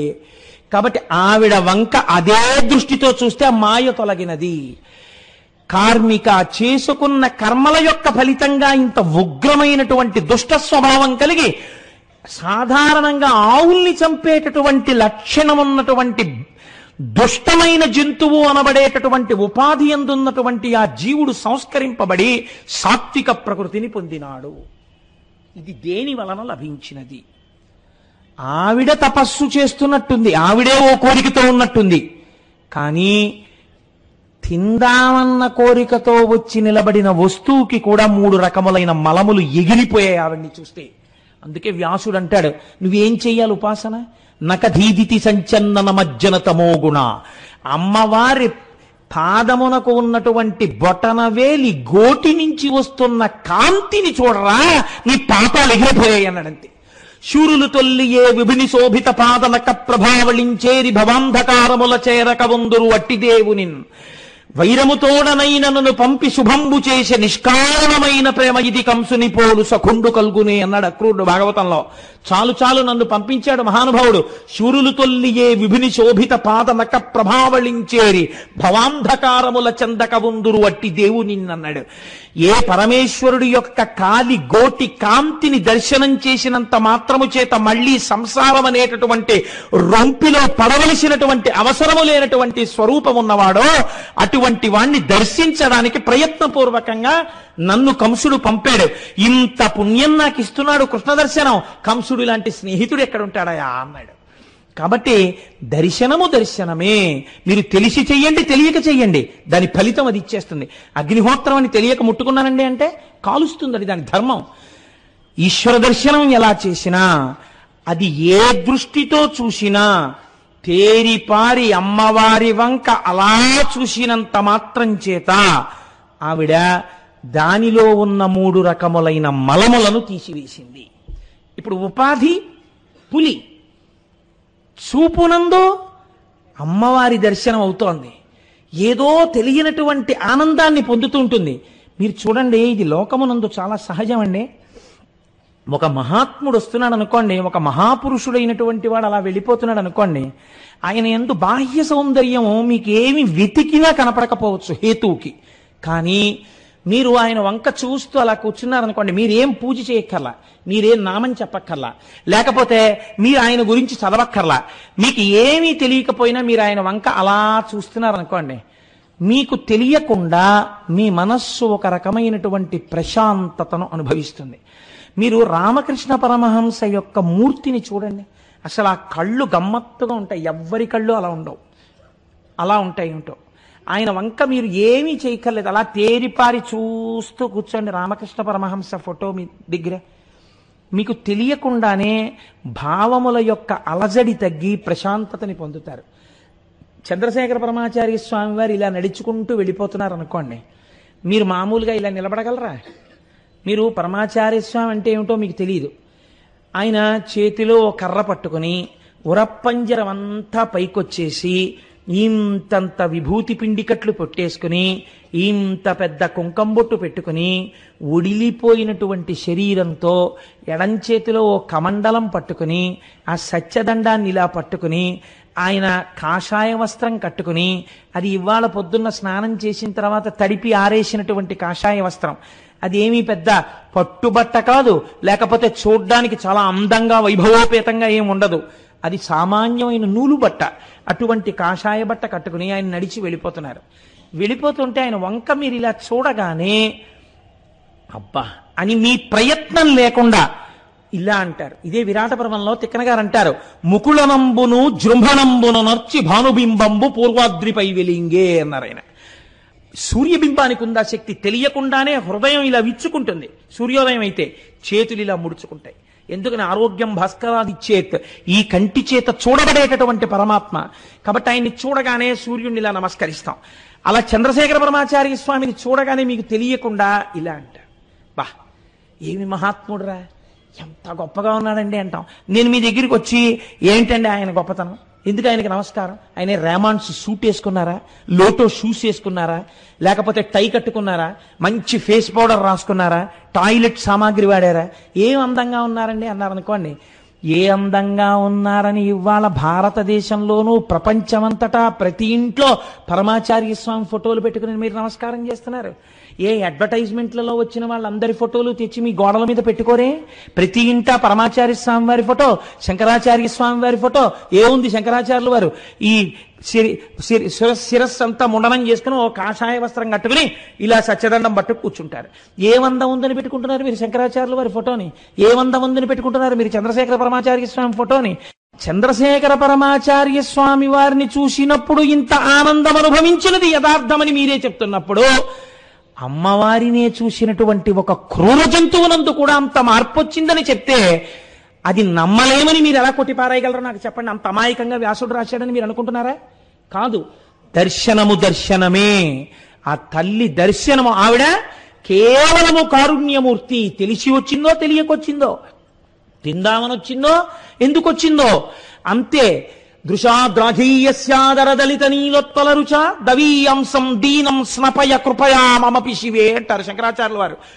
దృష్టి చేత పోషించేసింది మీనాక్షి తల్లి.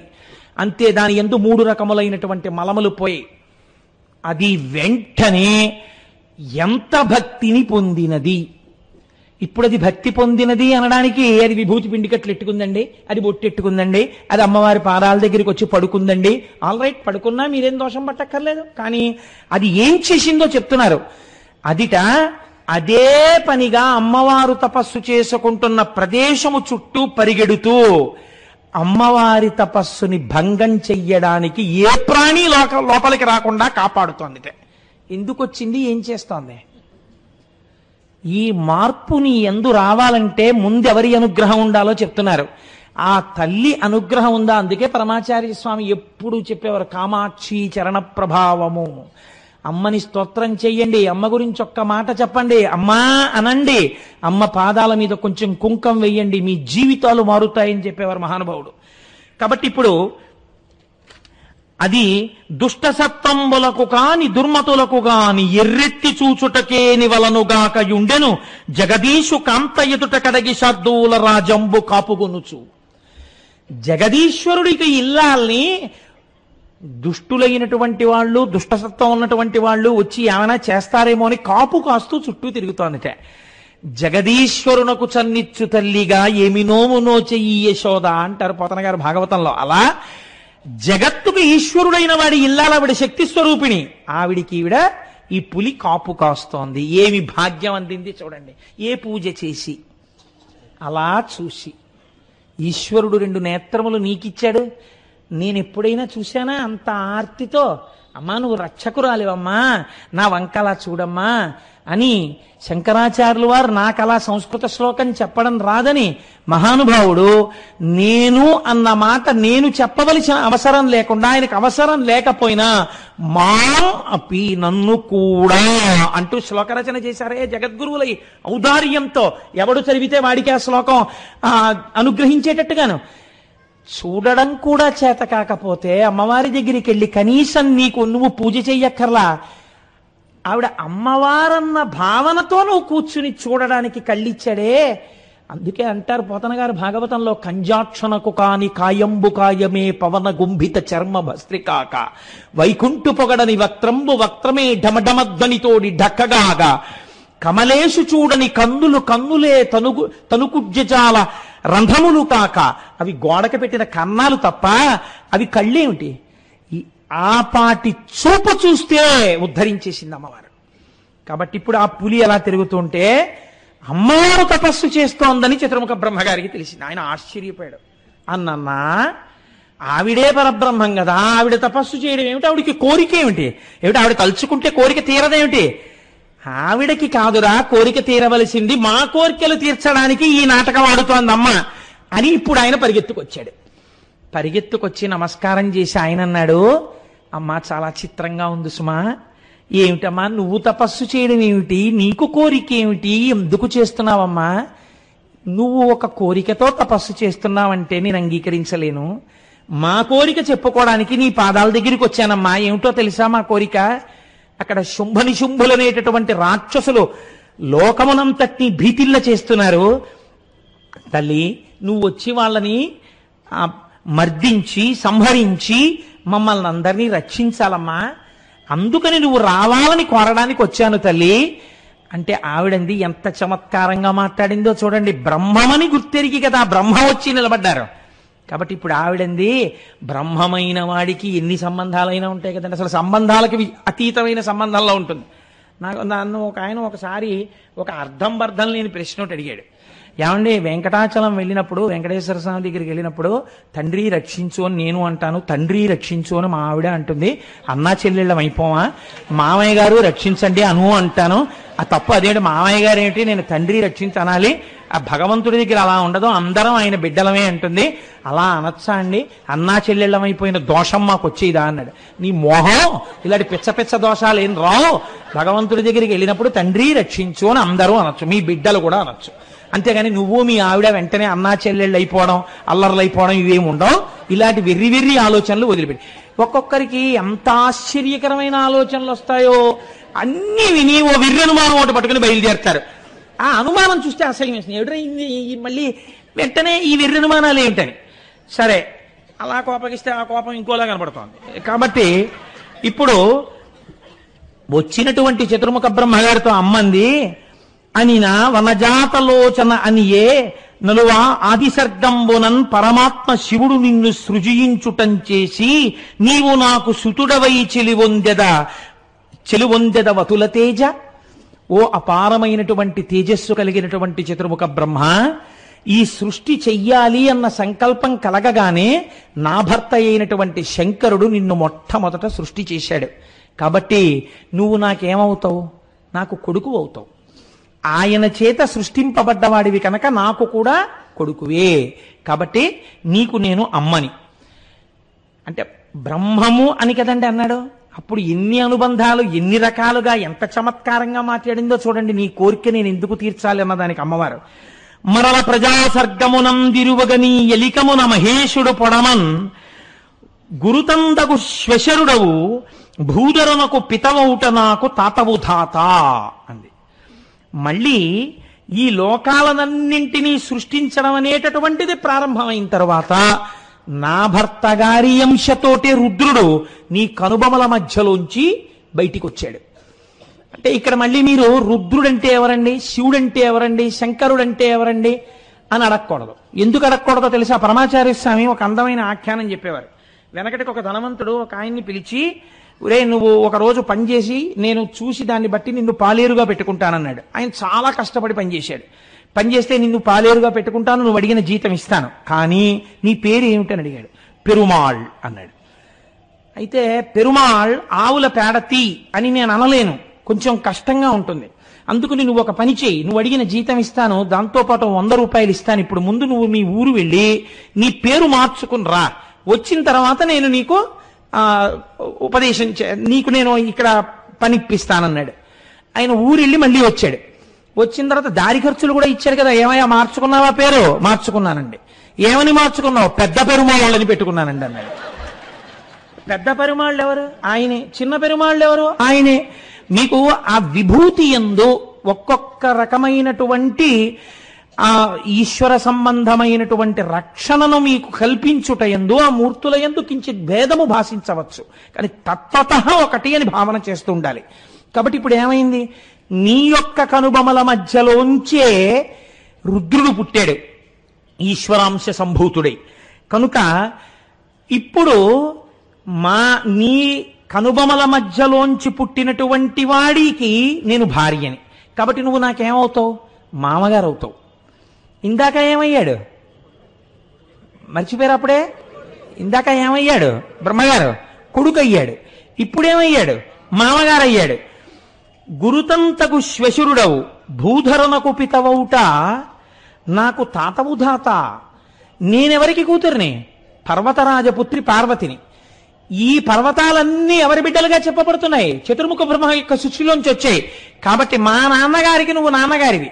కాబట్టి ధాత, నువ్వు నాకు తాత, నువ్వు నాకు తాతవి. కాబట్టి నువ్వు నాకు తాతవి, నువ్వు నాకు కొడుకువి, నువ్వు నాకు మామగారివి. అసలు శంకరాచార్యులు అయితే ఇంకా చిత్రంగా మృణాళీ మృద్వీనాం తవ భుజలతానాం చతసృణాం అన్నారు. ఈయన పద్మంలో కూర్చుంటాడు, ఆవిడ చేతులు పద్మాల్లో ఉంటాయి. ఈ సంబంధంతో 4 చేతులతో 4 తలకాయలు కాపాడింది. మళ్ళీ వచ్చిన కేభ్యస్ సంత్రస్సన్, మళ్ళీ 5వ తలకాయ గిల్లేయకుండా అన్నారు. కాబట్టి ఎవరి దృష్టికోణంలో వాళ్ళు అనుభవించి ఆనందించారు. ఈ మాటలు చెప్పి అమ్మవారిని ఆ శుంభనిశుంభుల యొక్క సంహారం కోసమని ఒక రూపాన్ని ఇమ్మని చతుర్ముఖ బ్రహ్మగారు అడిగారు. ఆ తల్లే కదండి అజాయమానో బహుధా విజాయితే, ఒక రూపాన్ని స్వీకరించాలి. ఇప్పుడు ఆవిడందిట అని అజుడభ్యర్థింప దుహినగిరి సుత చర్మకోశమెలమి విడి రయంబున కనక కేతకీ సుమ కన రయంబున కనక కేతకీ సుమ కన దుత్తమ గౌరీ నికాలంబలరెన్. ఆవిడ బంగారు రంగులో ఉండేటటువంటి ఆ కేతకీ పుష్పం అంటామే, దాన్ని తెలుగులో ఏమంటారన్నది నేను వెంటనే మర్చిపోయాను. ఆ మొగలి పువ్వు, ఆ బంగారు రంగులో ఉండేటటువంటి మొగలి పువ్వు ఎలా ఉంటుందో అటువంటి రంగుతో తెలుపు పసుపు ఎరుపులతో కూడినటువంటి రంగులోకి అమ్మవారు మారిపోయింది. ఇప్పుడు అపారమైనటువంటి కాంతి, గౌరవర్ణమును పొందింది కాబట్టి గౌరీ అని పిలిచారు. కీర్తన చేయబడుతుంది కాబట్టి గౌరీ అని పిలిచారు. ఆమెనే అందరూ పొందవలసి ఉంటుంది కాబట్టి జగజ్జనని కనుక ఆవిడ అనుగ్రహంతో ఈశ్వరుడు యందు చేరవలసి ఉంటుంది కాబట్టి ఆవిడ్ని గౌరీ అని పిలిచారు. గౌరవర్ణంతో తెలుపు పసుపు ఎరుపుల రంగుతో తాను మారి తన నల్లని శరీరాన్ని పావు కుబుస వదిలినట్టు అమ్మవారు లీలామాత్రంగా శరీరాన్ని విడిచి ఈ శరీరమునకు కౌశికి అనబడేటటువంటి పేరొస్తుంది. మేలిమి బంగరు వలువలు మెరయుదాని సుందరీ తిలకంబు చొక్కుదాని పురుష స్పర్శ నిరుగని పువ్వుబోని అంబయిడి దేవ కార్యార్థమజునకప్పుడు. అప్పుడు అమ్మవారు బంగారు రంగుతో ఉండేటటువంటి వస్త్రములు కట్టుకున్నదాన్ని, చక్కటి తిలకం పెట్టుకున్నదాన్ని, ఇతపూర్వం పురుష స్పర్శ లేనిదాన్ని, అంబయిడే దేవకార్యార్థమజునకప్పుడు. ఇప్పుడు మీకొక్క విషయం అవగతం కావాలి. ఇదే శంకరుడు తర్వాత చెప్తాడు. కాముని బాణముల చేత జరిగిన సృష్టి కాదు వారిద్దరి మధ్యది. అది లీలామాత్రంగా వాళ్ళిద్దరూ కలిసి కామేశ్వరుడై ఆ తల్లి లోపల మనస్సు యందు కదిలితే ఈ సృష్టిగా పరిణమించింది. కనుక ఇప్పుడు ఆవిడ కౌశికి అన్న పేరుతో ఆ నల్లటి శరీరాన్ని ఇచ్చి ఈవిడ వచ్చి శుంభనిశుంభుల సంహారం చేస్తుందని చతుర్ముఖ బ్రహ్మగారి యొక్క కోర్కెని తీర్చింది. ఇప్పుడు ఈ కౌశికి వెళ్ళి ఆ సంహారమును పూర్తి చేసింది శుంభనిశుంభుల్ని. తల్లికి జోత చేసి ప్రమదంబున నాభ అనుజ్ఞ కౌశికీ హల్లకపాణి రక్కసులనంతము చేయగపూని ధాతతో పెల్లుగ వింధ్యశైల వరపృద్ధిని చేరా అజుండు పేర్మి సంధిల్లగ ఒక్క సింగమును దేవికి వాహనమిచ్చమచ్చిగన్. ఆ కౌశికీ రూపంతో అమ్మవారు శుంభనిశుంభుల్ని పరిమార్చిన తరువాత ఆవిడ వింధ్య పర్వతం మీద కూర్చునుంది, వింధ్యవాసిని. ఆ సమయంలో మహానుభావుడు చతుర్ముఖ బ్రహ్మగారు అమ్మవారికి కైమోడ్చి నమస్కరించి స్తోత్రం చేసి ఒక సింహాన్ని ఆవిడికి వాహనంగా బహూకరించారు. సింహవాహిని అన్న పేరుతో అమ్మవారు, సింహవాహన అన్న పేరుతో, వింధ్యవాసిని అన్న పేరుతో ఆ కౌశికి మననందరినీ రక్షించడం కోసమని ఆ వింధ్య పర్వతం మీద వేంచేసి ఉన్నది. ఇప్పుడు ఈ తల్లి గౌరవర్ణమును పొందినటువంటి గౌరీ ఈ వ్యాఘ్రమును కూడా వెంట పెట్టుకుని మందర పర్వతం దగ్గరికి వెళ్ళింది, పరమశివుడి దగ్గరికి. ఆయన చూసి ఎంతో సంతోషించాడు. పార్వతీ, నీకు తెలియదా అసలు నేను ఎందుకన్నా నా మాట అన్న రహస్యం నీకు ఇప్పుడు అర్థమైంది. ఈ శరీరాన్ని విడిచిపెట్టి దీనితో రాక్షస సంహారం జరగాలి. ఇప్పుడు నువ్వు తెలుపు పసుపు ఎరుపుల వర్ణంతో నాకు ప్రీతి పొందడం కోసమని, నేను ప్రీతిని పొందడం కోసమని నువ్వు అటువంటి శరీరంతో వచ్చి పక్కన కూర్చోవడం చేత లోకమునకు ఒక కొత్త మర్యాద ఏర్పడాలి. ఏమిటది? విద్యవనీ వబ్జముఖి వేద్యంబగు జ్ఞానమేను విశ్వంబందీ విద్యా విద్యాత్మలమై హృద్యగతిన్ వెలయుచుందో ఎడబాటులెటులో. ఇదే కాళిదాస మహాకవి వాగర్ధ వివ సంపృక్తం వాగర్ధ ప్రతిపత్తయే జగత పితరౌ వందే పార్వతీ పరమేశ్వరవు అన్నారు. నీవు వాక్యము, నీవు విద్య, నేను ఆ విద్య చేత ప్రతిపాదింపబడేటటువంటి జ్ఞానమును. విద్య జ్ఞానము రెండు ఎలా విడివడి ఉండవో అలా నువ్వు నేను ఎప్పుడూ కలిసే ఉంటాం. మనమిద్దరం అలా విడిపోవడం అన్నది ఉందా? మనమిద్దరం అగ్నిసోమాత్మకంగా ఉంటాం. నువ్వు సోమాత్మకంగా ఉంటావు, నేను అగ్నిస్వరూపంగా ఉంటాను. నేను ఊర్ధ్వముఖమైనటువంటి ప్రయాణము నాది. అందుకే మీరు అగ్నిహోత్రాన్నో పుల్లకో దేనికో వెలిగిస్తే ఇలా పైకి లేస్తుంది. నువ్వు సోమరసాత్మకమై కిందకి వెడతావు. నేను ఈ సృష్టినంతటినీ లయకారకుడనై కేవలము బూదిగా మార్చి ఉంచినప్పుడు సోమరసాత్మకమైనటువంటి నీ అనుగ్రహ ప్రవేశము చేత మళ్ళీ తిరిగి పునఃసృష్టి జరుగుతోంది. కాబట్టి ఈ సమస్తము మన ఇరువరమై ఉన్నాము. మనము విడివడినది ఎప్పుడు పార్వతి? అసలు మనం విడివిడమన్నది లేనే లేదు. ఎందుకు గాని మనకు ఎడుబాటు లేదిప్పుడు. అట్టి మన వియోగమద్భుతంబు లోకరక్షణ కొరకు చేకొంటి మా కృతులు అస్మదీయ లీల అనుగే వృధగా అవుని వృధగా. అయ్యయ్యో పార్వతి, నా యొక్క హృదయం నీకు తెలియకుండా ఉంటుందా? ఎందుకుగాని మనకు ఎడబాటు లేదెప్పుడు. మనం ఎప్పుడూ అసలు ఒకరి నుంచి ఒకరు విడివిడి ఉండేవాళ్ళం కాదు. అట్టి మన వియోగమద్భుతంబు, అటువంటిది నువ్వు నా మీద కోప్పడి దూరంగా వెళ్ళినట్టుగా కనపడడం ఒక అద్భుతం. లోకరక్షణ కొరకు చేకొంటి మాకృతులు, లోకరక్షణం కోసమని మనం ఇద్దరం ఇలా ఆకృతులను స్వీకరించాం. ఆవిడంటే ఆయనే, అందుకని నువ్వు ఈ కొత్త ఆకృతిని స్వీకరించావు. ఇందులో ఒక కొత్త లోకరక్షణం ఉన్నది. అస్మదీయ లీల యగుని వృధగా, మనం చేసినటువంటి ఈ లీల వృధాగా పోతుందా? వృధాగా పోదు. ఇది రాబోవు కాలంలో లోకమునకు రక్షణ హేతు అవుతుంది ఒక రకంగా గౌరీ అన్నాడు. దేవతల కార్యమెదలో భావించియే కాళియంటి భామామణి నిన్న విధంబు నీ విరుంగని దై వెలసెనే అలుగనేల అందులకిటులు. నా మనస్సు నీకు తెలియకుండా ఉంటుందా?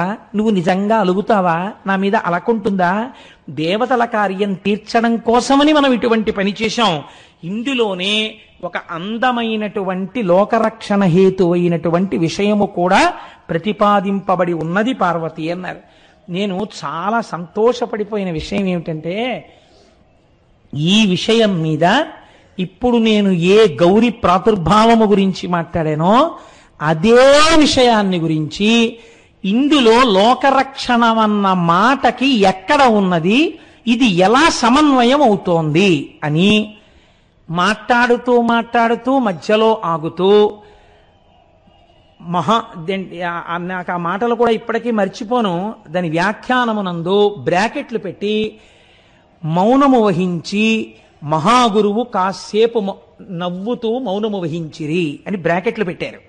పరమాచార్య చెప్తూ ఆగి మళ్ళీ నవ్వి మళ్ళీ చెప్పి ఎంత లోపల అమ్మవారి అనుగ్రహాన్ని అనుభవించారో. ఆయన అన్నారు, ఇదేమిటో తెలుసా, ప్రత్యేకించి ఆంధ్రదేశమునందు తమిళ దేశమునందు ఒక అలవాటు ఉంది. మనం పెళ్లి చేస్తే ముందు ఆడపిల్ల ఏది చెయ్యాలి అంటే గౌరీ పూజ చెయ్యాలి. గౌరీ పూజ ఎందుకు చెయ్యాలి? గౌరీ పూజ చెయ్యడం వెనకాతల ఒక రహస్యం ఉంటుంది. అన్ని అమ్మవారి స్వరూపాలే. నేను ఒకరిని తక్కువ చెయ్యడం లేకపోతే ఒకటి ఎక్కువ చెయ్యడం నా ప్రయోజనం కాదు. నేను అలా మాట్లాడితే ఇంక నేను ఇలా చెప్పడానికి అనర్హుణ్ణి. నేను మొదటి నుంచి ఇదే ప్రతిపాదన చేస్తున్నాను. కైలాసే పార్వతీత్వం చ క్షీరోదే సింధు కన్యకా స్వర్గే చ సర్గలక్ష్మిస్తం మర్చలక్ష్మిశ్చ భూతలే వైకుంఠే చ మహాలక్ష్మి దేవదేవి సరస్వతి గంగా చ తులసీత్వం చ సావిత్రి బ్రహ్మలోకగా కృష్ణ ప్రాణాధిదేవీత్వం గోలోకే రాధికా స్వయం. ఆఖరికి గృహే గృహే గృహలక్ష్మి రాజ్యలక్ష్మి రాజగేహే. అంతటా ఉన్నది ఆ అమ్మ స్వరూపమే. కానీ మీరు ఒక్కటి ఆలోచించండి, మహాఐశ్వర్యవంతుడై త్రిభువనముల యొక్క స్థితికర్తయై లోకపాలనము చేసేటటువంటి శ్రీ మహావిష్ణువుకి ఇల్లాలిగా ఉండడం కొంత తేలిక. చతుర్ముఖ బ్రహ్మయ్యై 4 ముఖములతో వేదములు చెప్తూ చక్కగా ఎప్పుడు ఋషుల చేత స్తోత్రములు అందుకుంటూ బ్రహ్మసభ అనబడేటటువంటి సభయందు కూర్చునేటటువంటి చతుర్ముఖ బ్రహ్మగారికి ఇల్లాలిగా ఉండడం కొంత తేలిక. ఎప్పుడూ లోకం కోసమే బతుకుతూ లోకాన్ని రక్షిస్తూ ఎప్పుడెప్పుడు ఆపదొచ్చినా కంటే జగముల దుఃఖము వింటే జలజనిత విషపు వేడిమి ప్రభువయ్యుంటకు ఆర్తుల ఆపద గెంటించుట దానఫలము దానం కీర్తి మృగాక్షి. మనం అమ్మా నాన్నలం విషం తాగేయద్దు అని హాలాహలం తాగడానికి కూడా సిద్ధపడిపోయేటటువంటి వాడు, ఏమీ అక్కర్లేదని ఓ ఏనుగుతోలు కట్టుకునేవాడు, ఓ పులితోలు ఉత్తరీయంగా వేసుకునేవాడు, పునుకల మాల మెళ్ళో వేసుకునేవాడు చేతకాక వేసుకోలేదండి. బ్రహ్మమస్తకావలి నిబద్ధతే నమశివాయ అన్నారు శంకరాచార్యుల వారు. సృష్టి వెళ్ళిపోయినప్పుడల్లా పోన్లేరా లోకమంతా వెళ్ళిపోయింది, బొత్తిగా పాపం సృష్టి చేసిన బ్రహ్మగారు కూడా వెళ్ళిపోవడం ఏమిటండి, ఒక్కొక్క పుర్రె తీసి మెళ్ళో వేసుకున్నాడు. ఎన్ని పుర్రెలయ్యాయో అంటే ఎంతమంది బ్రహ్మలయ్యారో. స్వామి మాత్రం అలా సాక్షిగా ఉండిపోయాడు శంకరుడు. కాబట్టి ఇంతటి పావనమూర్తే లోకం కోసం ప్రవర్తించేటటువంటి స్వభావం ఉన్నవాడే నాకు అన్నది ఆయనకి తెలియదు కదా. తల్లిదండ్రులు అన్నటువంటి వారు ఏది చేసినా పిల్లల కోసమే తప్ప వాళ్ళ కోసమని ఉండదు. ఇటువంటి పెద్ద మనిషికి ఇల్లాలిగా ఉండడం చాలా కష్టం. ఎప్పుడూ ఆయన మనస్సుకి ప్రీతిగా ప్రవర్తించాలి. శంకరాచార్యులు వారు ఒక చోట అన్యాపదేశంగా దెప్పి పొడిచారని అనుకుంటాను నేను. ఎందుచేత శంకరుడికి వంట చేసి పెట్టడంలో కానీ కొంచెం ఆలస్యం అయిందనుకోండి, ఆయన ఏం బెంగెట్టుకోడు. గభాలను ఒక కపాలం పట్టుకుని పక్కింటికి వెళ్ళి భవతి భిక్షాందేహి అంటాడు. ఆది భిక్షు అదేమిటండి అంటే ఆవిడ వంట వండలేదని కదండి దాని అర్థం. కాబట్టి ఆవిడ తాంబూల చర్వణం చేస్తోందంటే ఏమిటి అర్థం? ముందు ఇంటి యజమాని భోజనం అయిపోయిందని గుర్తు కదండి. లేకపోతే ఆవిడ భోజనం చేసి ఆవిడ తాంబూలం ఎందుకు వేసుకుంటుంది? కాబట్టి ముందు ఆయన భోజనం చూసేసి కంటికి రెప్పలా చూసుకోవాలి. తన గురించి తానేం పట్టించుకోడు. ఇలా అనువర్తించి భర్త ప్రీతి కొరకు మహాపాతివ్రత్యంతో ఉండగలగడం చాలా కష్టమైన విషయం. అంతటి పాతివ్రత్యం, ఎంత పాతివ్రత్యాన్ని చూపించిందండి తల్లి. ఏ చెరుకు విల్లు చేతిలో పట్టుకుని బాణాలు వేస్తే కాముడు సాధించలేకపోయాడో ఆ చెరుకు విల్లు తాను పట్టుకుని ఇలా కూర్చునేవాడిని సంసారంలోకి తీసుకొచ్చి మన కోసమని సింహాసనం మీద కూర్చోబెట్టింది. ఏమి తల్లి, ఏమి అనురాగం! ఇటు బిడ్డలకి తండ్రిని కూర్చోబెట్టింది, అటు ఈ సృష్టినంతటినీ చేసి మళ్ళీ ఆవిడ అనుగ్రహంతో ఆయనలో కలుపుతోంది. ఏకకాలమునందు చేస్తోంది ఆ తల్లి. ఇంతటి పాతివ్రత్యం ఎంత కష్టం! కాబట్టమ్మా, నువ్వు శంకరుడు ఒక్కనాడు నిన్ను ఖాళీ అన్నందుకే మంచం మించి దూకేసి తపస్సు చేసి ఆ నల్ల రంగుతో ఉన్న శరీరం వదిలేసి, లోక కళ్యాణ కారణం ఏదైనా కానీ, నువ్వు తెలుపు పసుపు ఎరుపు రంగులతో కూడినటువంటి శరీరముతో స్వామి మనసు గెలుచుకుని పక్కన కూర్చున్నావే, నేను కూడా అమ్మా ఇప్పుడు ఒకరికి ఇల్లాలినవడం కోసమని పీటల మీదకి వెడుతున్నాను.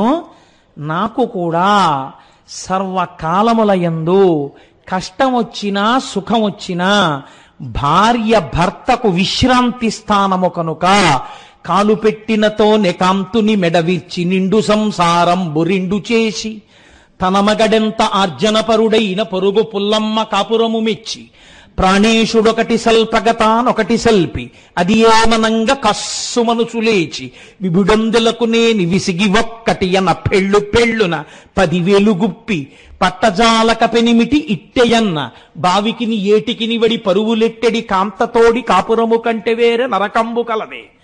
ఎక్కడదన్నది వదిలేయండి, ఇంత పవిత్రమైన వేదిక మీద నాకు అది చెప్పడం ఇష్టం లేదు. అలా ఉండకుండా ఉండడం కోసమని భర్తకి విశ్రాంతి స్థానము కనుక ఆమె యందు అటువంటి బలం రావాలని సన్నికళ్ళు తొక్కిస్తారు.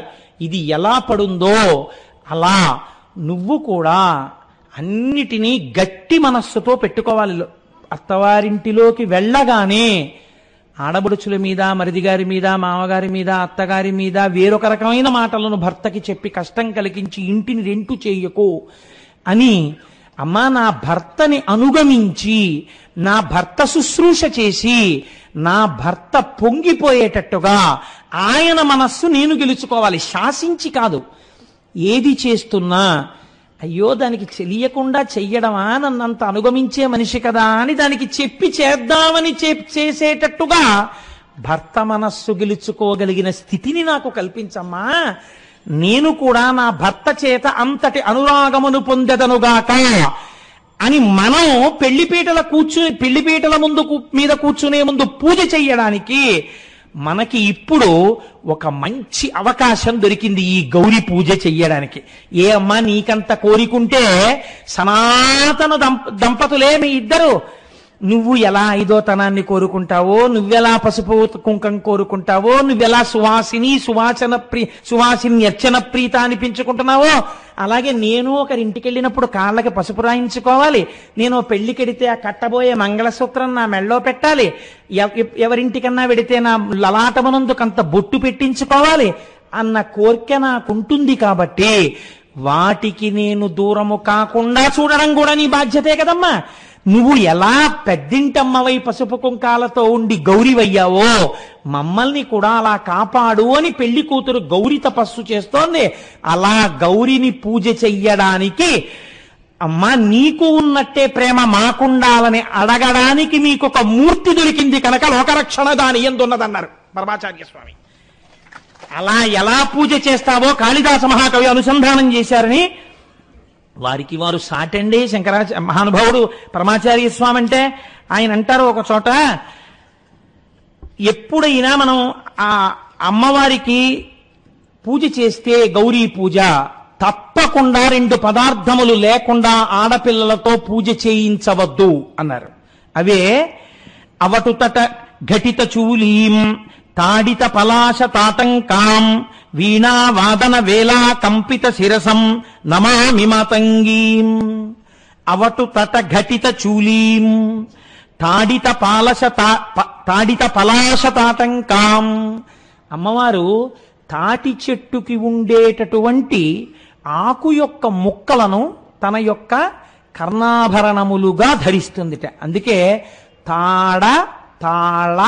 తాళవృక్షము తాళి అన్న మాటతో పూర్వము మంగళసూత్రము కట్టేటప్పుడు దానియందు కూడా ఒక పచ్చి తాటాకు పెట్టేవారని. అసలు పూర్వకాలంలో కర్ణాభరణములుగా తాటాకులే పెట్టుకునేవారని, తాటి ఆకు నల్లపూసలు అక్కడ పెట్టకుండా గౌరీ పూజ చేయించవద్దని తల్లిదండ్రులందరూ గౌరీ పూజ చేయించేటప్పుడు అమ్మవారి పాదముల దగ్గర ఈ 2 పెట్టి వీలైతే అమ్మవారిని అలా అలంకృతని చేసి కూతురు చేత ఆ గౌరీ పూజ చేయిస్తే అమ్మవారి అనుగ్రహము ప్రసరించడం చేత ఆమె భర్తకి ఏదైనా గండం ఉన్నా దాటి ఆమె దీర్ఘ సౌమంగళ్యాన్ని పొందుతుంది అని చంద్రశేఖర పరమాచార్య స్వామి వారు మన తూర్పు గోదావరి జిల్లాలోనే అమలాపురంలో ఒక సభలో ప్రసంగం చేస్తూ అనుగ్రహ భాషణం చేస్తూ చెప్పారు.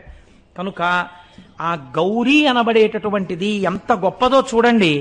మనకి ఇప్పటికీ ఎటువంటి వారి గురించి చెప్పుకుంటామంటే లోకంలో 2 రకాలుగానే స్త్రీ పురుషులు దాంపత్యమునందు వ్యవహరించాలి. స్త్రీ గొప్పతనమేమి అంటే ఆడది వివాహం అయ్యేంత వరకు యోగ్యుడైన పురుషుణ్ణి భర్తగా కటాక్షించమని భగవంతుణ్ణి ప్రార్థన చేస్తుంది.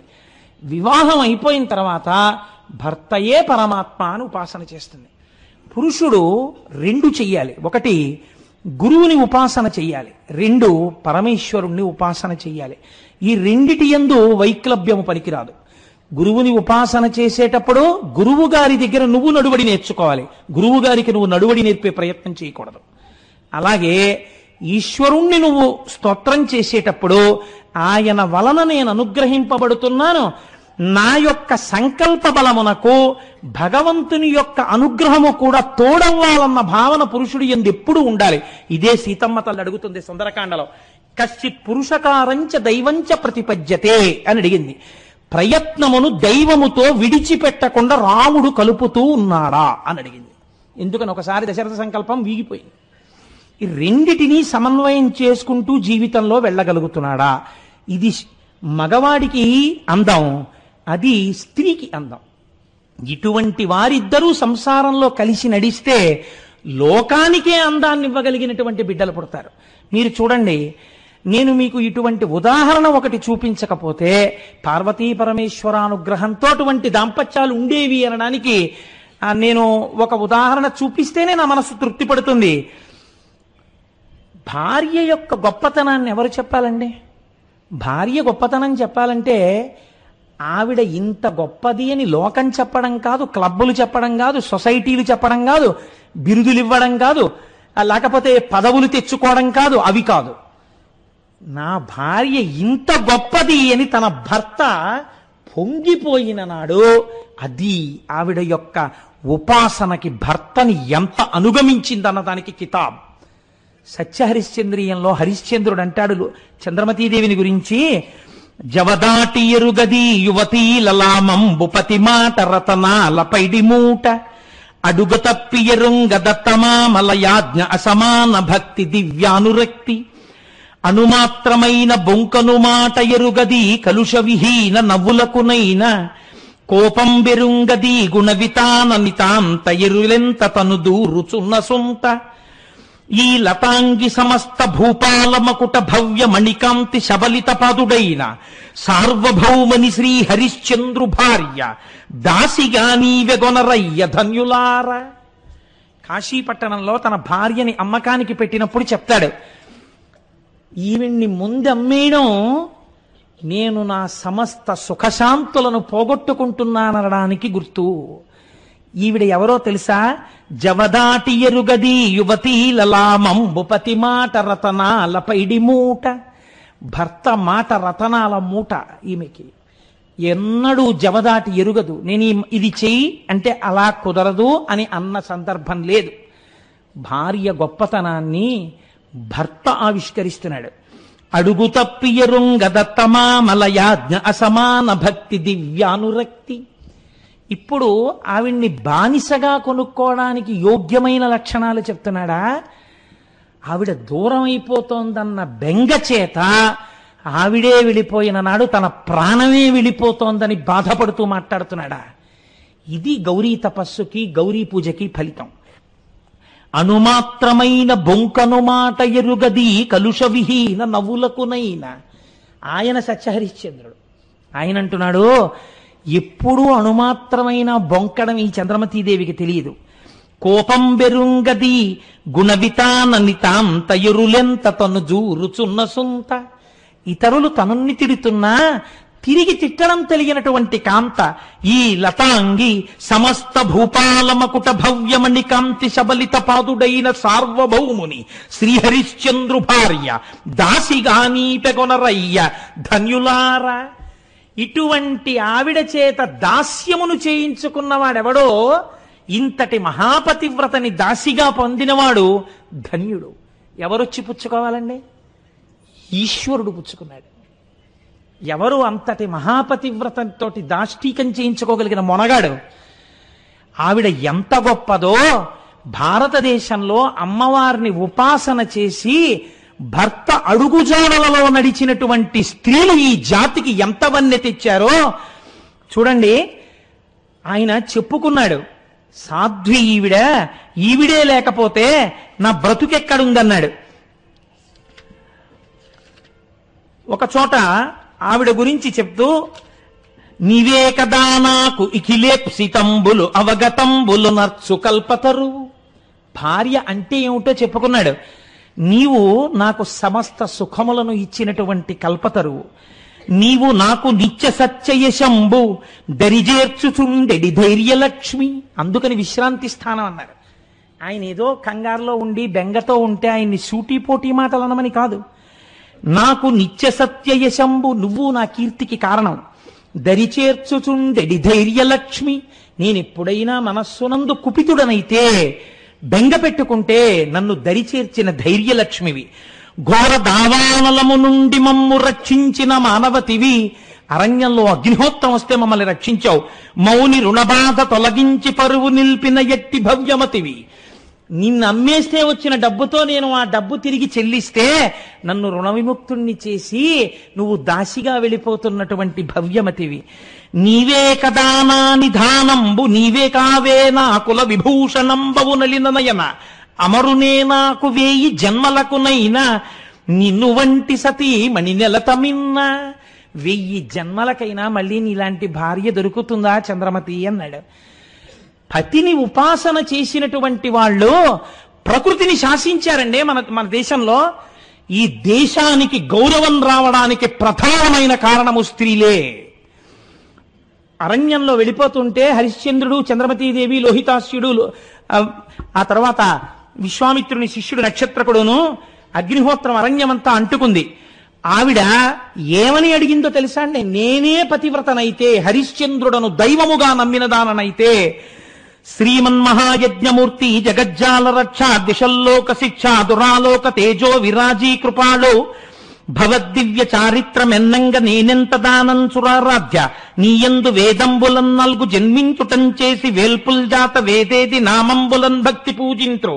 నీచేత శిష్టా కర్మంబులెల్లన్ ప్రవర్తించుదేవా నిను రాజసూయాది యజ్ఞంబులందున్ ప్రపూజించియున్నట్టి మమ్మున్ కృపన్ బ్రోవగా చెల్లునే కాని బాధింపగా న్యాయమయ్యా ఇదే పాడి అయ్యా దయాభంగి ఏమాయే అల్లాడు ఈ దీనులన్ కల్ప నీకెట్టులోనో విచారింతు నేనేల పన్నిత్య సత్యవ్రతారూఢుడౌ శ్రీ హరిశ్చంద్రు భూపాలు ఇల్లాలినేయయితియేనిన్ ప్రశస్తోరు సాధ్విత్వమే నాకు వర్తించునేనిన్ నిమేషంబులోనన్ భవజ్వాలికాజాలముంబాసి సంతుండవై నవ్య నీహారవాపూరముంబోలి శైత్యంబునన్ గ్రాలవే వీతిహోత్ర నమస్తే నమస్తే నమస్తే నమః అందావిడ.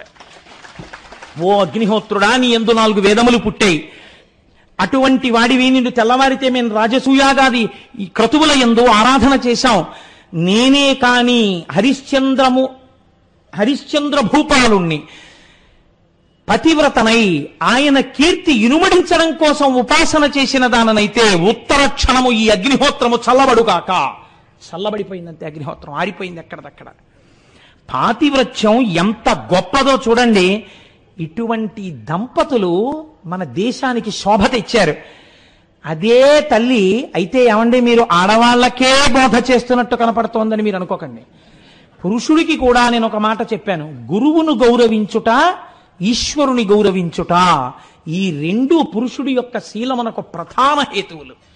ఈ ఇద్దరిని అతిక్రమించి ప్రవర్తించరాదు.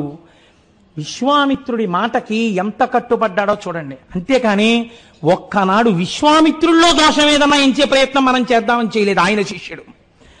తన మహీరాజ్యమంతయు గాధిసూతినికి దానమిచ్చిన ఎట్టి ధర్మమూర్తి నిజ యశశ్చంద్రికల్ అఖిల దిక్కులయందు పరజల్లిన ఎట్టి సారగుణుడు ముల్లోకములను సమ్మోదింప భేతాళు మదమడంచిన విక్రమస్థిరుండు అణుమాత్రమైన బొంకను మాట ఎరుగని అసమాన నిత్య సత్యవ్రతుండు 7 దీవుల నవలీల నీలినట్టి సాంద్ర కీర్తి హరిశ్చంద్ర చక్రవర్తి బానిసీడుగా నమ్మంగబడెడుకొనుడు పౌరులార మహాధనోద్ధారులారా. ఇంత గొప్పవాడు గురువుకి రాజ్యాన్ని దానమిస్తానన్న మాటకి కట్టుబడిపోయి ఆయన నిజంగా మాతంగ కన్యల్ని వివాహం చేసుకుంటే రాజ్యం ఇచ్చేస్తానన్నా కూడా గురువు ఎందు దోషమెంచకుండా తన సత్యమునకు కట్టుబడి రాజ్యం ఇవ్వడానికి ఇష్టపడ్డవాడు, తన కీర్తిని 4 దిక్కుల చల్లినవాడు, ముల్లోకములను సంబోధింపచేసేటటువంటి భేతాళుని యొక్క మదమడిచినటువంటి వాడు, అణుమాత్రమైన అసత్యం పలకనటువంటి వాడు, 7 దీవులను ఏలినటువంటి వాడు, సార్వభౌముడైనటువంటి వాడు సత్యహరిశ్చంద్రుడు. అందుకే ఉద్ధాన పతనములకు లొంగలేదు కొందరు పురుషులు. నలుడు మీరు చూడండి, సర్వభౌమ పదంబు శరణి మీరిన భోగి వంటల వాడవు చుబరగనేడు అని ఆ చిత్రలీయంలో అద్భుతమైనటువంటి పద్యం చెప్తూ ఆ సీసపద్యంలో మాట అంటారు. కనుసొన్నదొరలచే తన యాజ్ఞ కొను విభుండు వెలయవొక్కని యాజ్ఞ మెలగనేడు భయద కోదండ పత్రముల్ వెలయగల్గిన రేడు వర్షాతపతముల మెలగనేడు. ఆ చేతిలో భయదమగు కోదండ ఖడ్గముల్ పట్టు వీరుడు గరిటయు క్రోవియు పట్టెనేడు విపుల కేసరినక్కటా పిల్లి చేసే అధమ విధమున ఇట్టిదే విధికృతంబు అంటారు. అయినా సరే లెక్క పెట్టకుండా ధర్మానికి కట్టుబడ్డాడు నలుడు. ఆ చంద్రమతీదేవి యొక్క శీలానికి పరాకాష్ఠ ఏమిటో తెలుసా అండి? మీకు తెలియని కథ కాదు. కొడుకు చచ్చిపోయాడు, శవాన్ని వల్లకాటికి తీసుకొస్తే కాటికాపరిగా తన భర్త ఉన్నాడు. దళమౌ పయ్యదలోనా అన్నాడు. నీ పయ్యదలో మంగళసూత్రం కనపడుతోంది, ఏ వెలకైనన్ అమ్మి, ఎక్కడో అక్కడ ఏ వెలకో అమ్మి కాటి సుంకం కట్టన్నాడు. వశిష్ఠుడి వరం, నా తాళిబొట్టు నీకు కనపడిందంటే నువ్వు నా భర్తవి అని ఆవిడ ఏడ్చింది మొగుణ్ణి చూసి. ఎందుకు ఏడ్చిందో తెలుసా అండి? ఊరే నువ్వు నన్ను నమ్మేశావు, కొడుకు చచ్చిపోయాడు, ఇంకా ధర్మం ధర్మం సత్యం సత్యం అని చెప్పి తాళిబొట్టు అమ్మి డబ్బు తెమ్మంటున్నావా? ఏమి నీ భర్తృత్వం అని ఏడవలేదు ఆవిడ. ఎందుకు ఏడ్చిందో తెలుసా అండి? పసిడి మేడలో నివసించు ప్రభునక కటకట ఈ వల్ల కటి వసతి కనుసొన్న దొరలచే పనులందుకును మీకా ఈ నికృష్టమైన వాని సేవ అలరు తెనియలతో అరగించడి మీక అకట శవాల పిండాసనంబు జిలుగు బంగారు దుస్తులు ధరించడి మీక పొలుసు కంపలయు ఈ బొంతకోక కనుల నీ ఇట్టి దుస్థితి కనిన నాకు చావు రాకున్నదెంతని సంతపింతు హా హరిశ్చంద్ర సార విద్యాపణీంద్ర బుధజన మనశ్చకోర సంపూర్ణచంద్ర అందావిడ. మహానుభావ, బంగారు మేడలలో తిరిగేటటువంటి వాడివి వల్లకాటిలో నించున్నావా? దొరల చేత ఇలా కనుసైగ చేస్తే పనులు చేయించుకునేటటువంటి వాడివి వల్లకాటిలో సగం కాలిన శవాలు పైకి లేస్తే కురివితో కొట్టి పడగొడుతున్నావా? తేనీయలతో కూడిన భోజనాలు చేసేటటువంటి వాడివి శవాలకి పెట్టినటువంటి పిండాలు ఏరుకుని తింటున్నావా? బంగారు దుస్తులు ధరించేటటువంటి నువ్వు ఒక చింకి బొంత కోక కట్టుకుని ఒక కల్లుకుండా యజమానికి పట్టుకెళ్ళడానికి భుజం మీద పెట్టుకుని నడుస్తున్నావా? కుడి చేతిలో రాజదండం పట్టుకున్న వాడివి ఒక కొరివి పట్టుకున్నావా? సగం కాలిన శవాలు మళ్లీ కాలేటట్టుగా చెయ్యడానికి. కనుల మీ ఇట్టి దుస్థితి కనిన నాకు, ఈ దుస్థితి చూసి కూడా నేనెందుకు చచ్చిపోలేదని ఏడుస్తున్నానయా?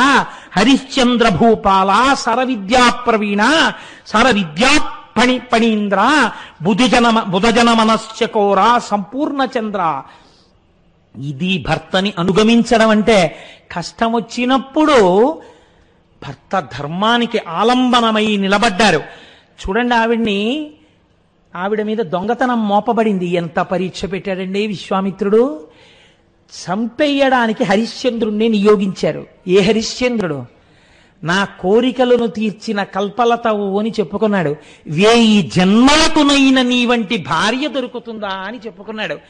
అలాంటి హరిశ్చంద్రుడు తన చేతి కత్తితో తానే చంపేస్తున్నాడు భార్యని. ఆవిడ ఆఖరి ప్రార్థన ఏదైనా ఉంటే ఈశ్వరుడికి చెప్పుకో అన్నాడు. ఎంత ధైర్యమో చూడండి. నిజంగా సత్యమునందు ఇదండి ఈ జాతి వారసత్వం. ఈ జాతికి ప్రాజెక్టులు, లేకపోతే వైభవాలు, పరిపాలనలు, బిరుదులు, నాకు ఇంకా వ్యగ్రత కలుగుతుంది. ఇవన్నీ ఈ జాతి గొప్పతనాలకు. ఈ జాతి గొప్పతనం ఏమైనా ఉంటే ఇదొక్కటే. దీనికోసం వెంపర్లాడే దేశాలు, దీని ముందు మోకరిల్లే ఈ దేశాలన్నీ. ఆవిడ ఆఖరి కోరిక ఈశ్వరుణ్ణి అడిగింది. ఇది ఏ నా కడసారి ప్రార్థనము తండ్రి సర్వభూతేశ. కాశీ విశ్వనాథుడిని అడుగుతోంది.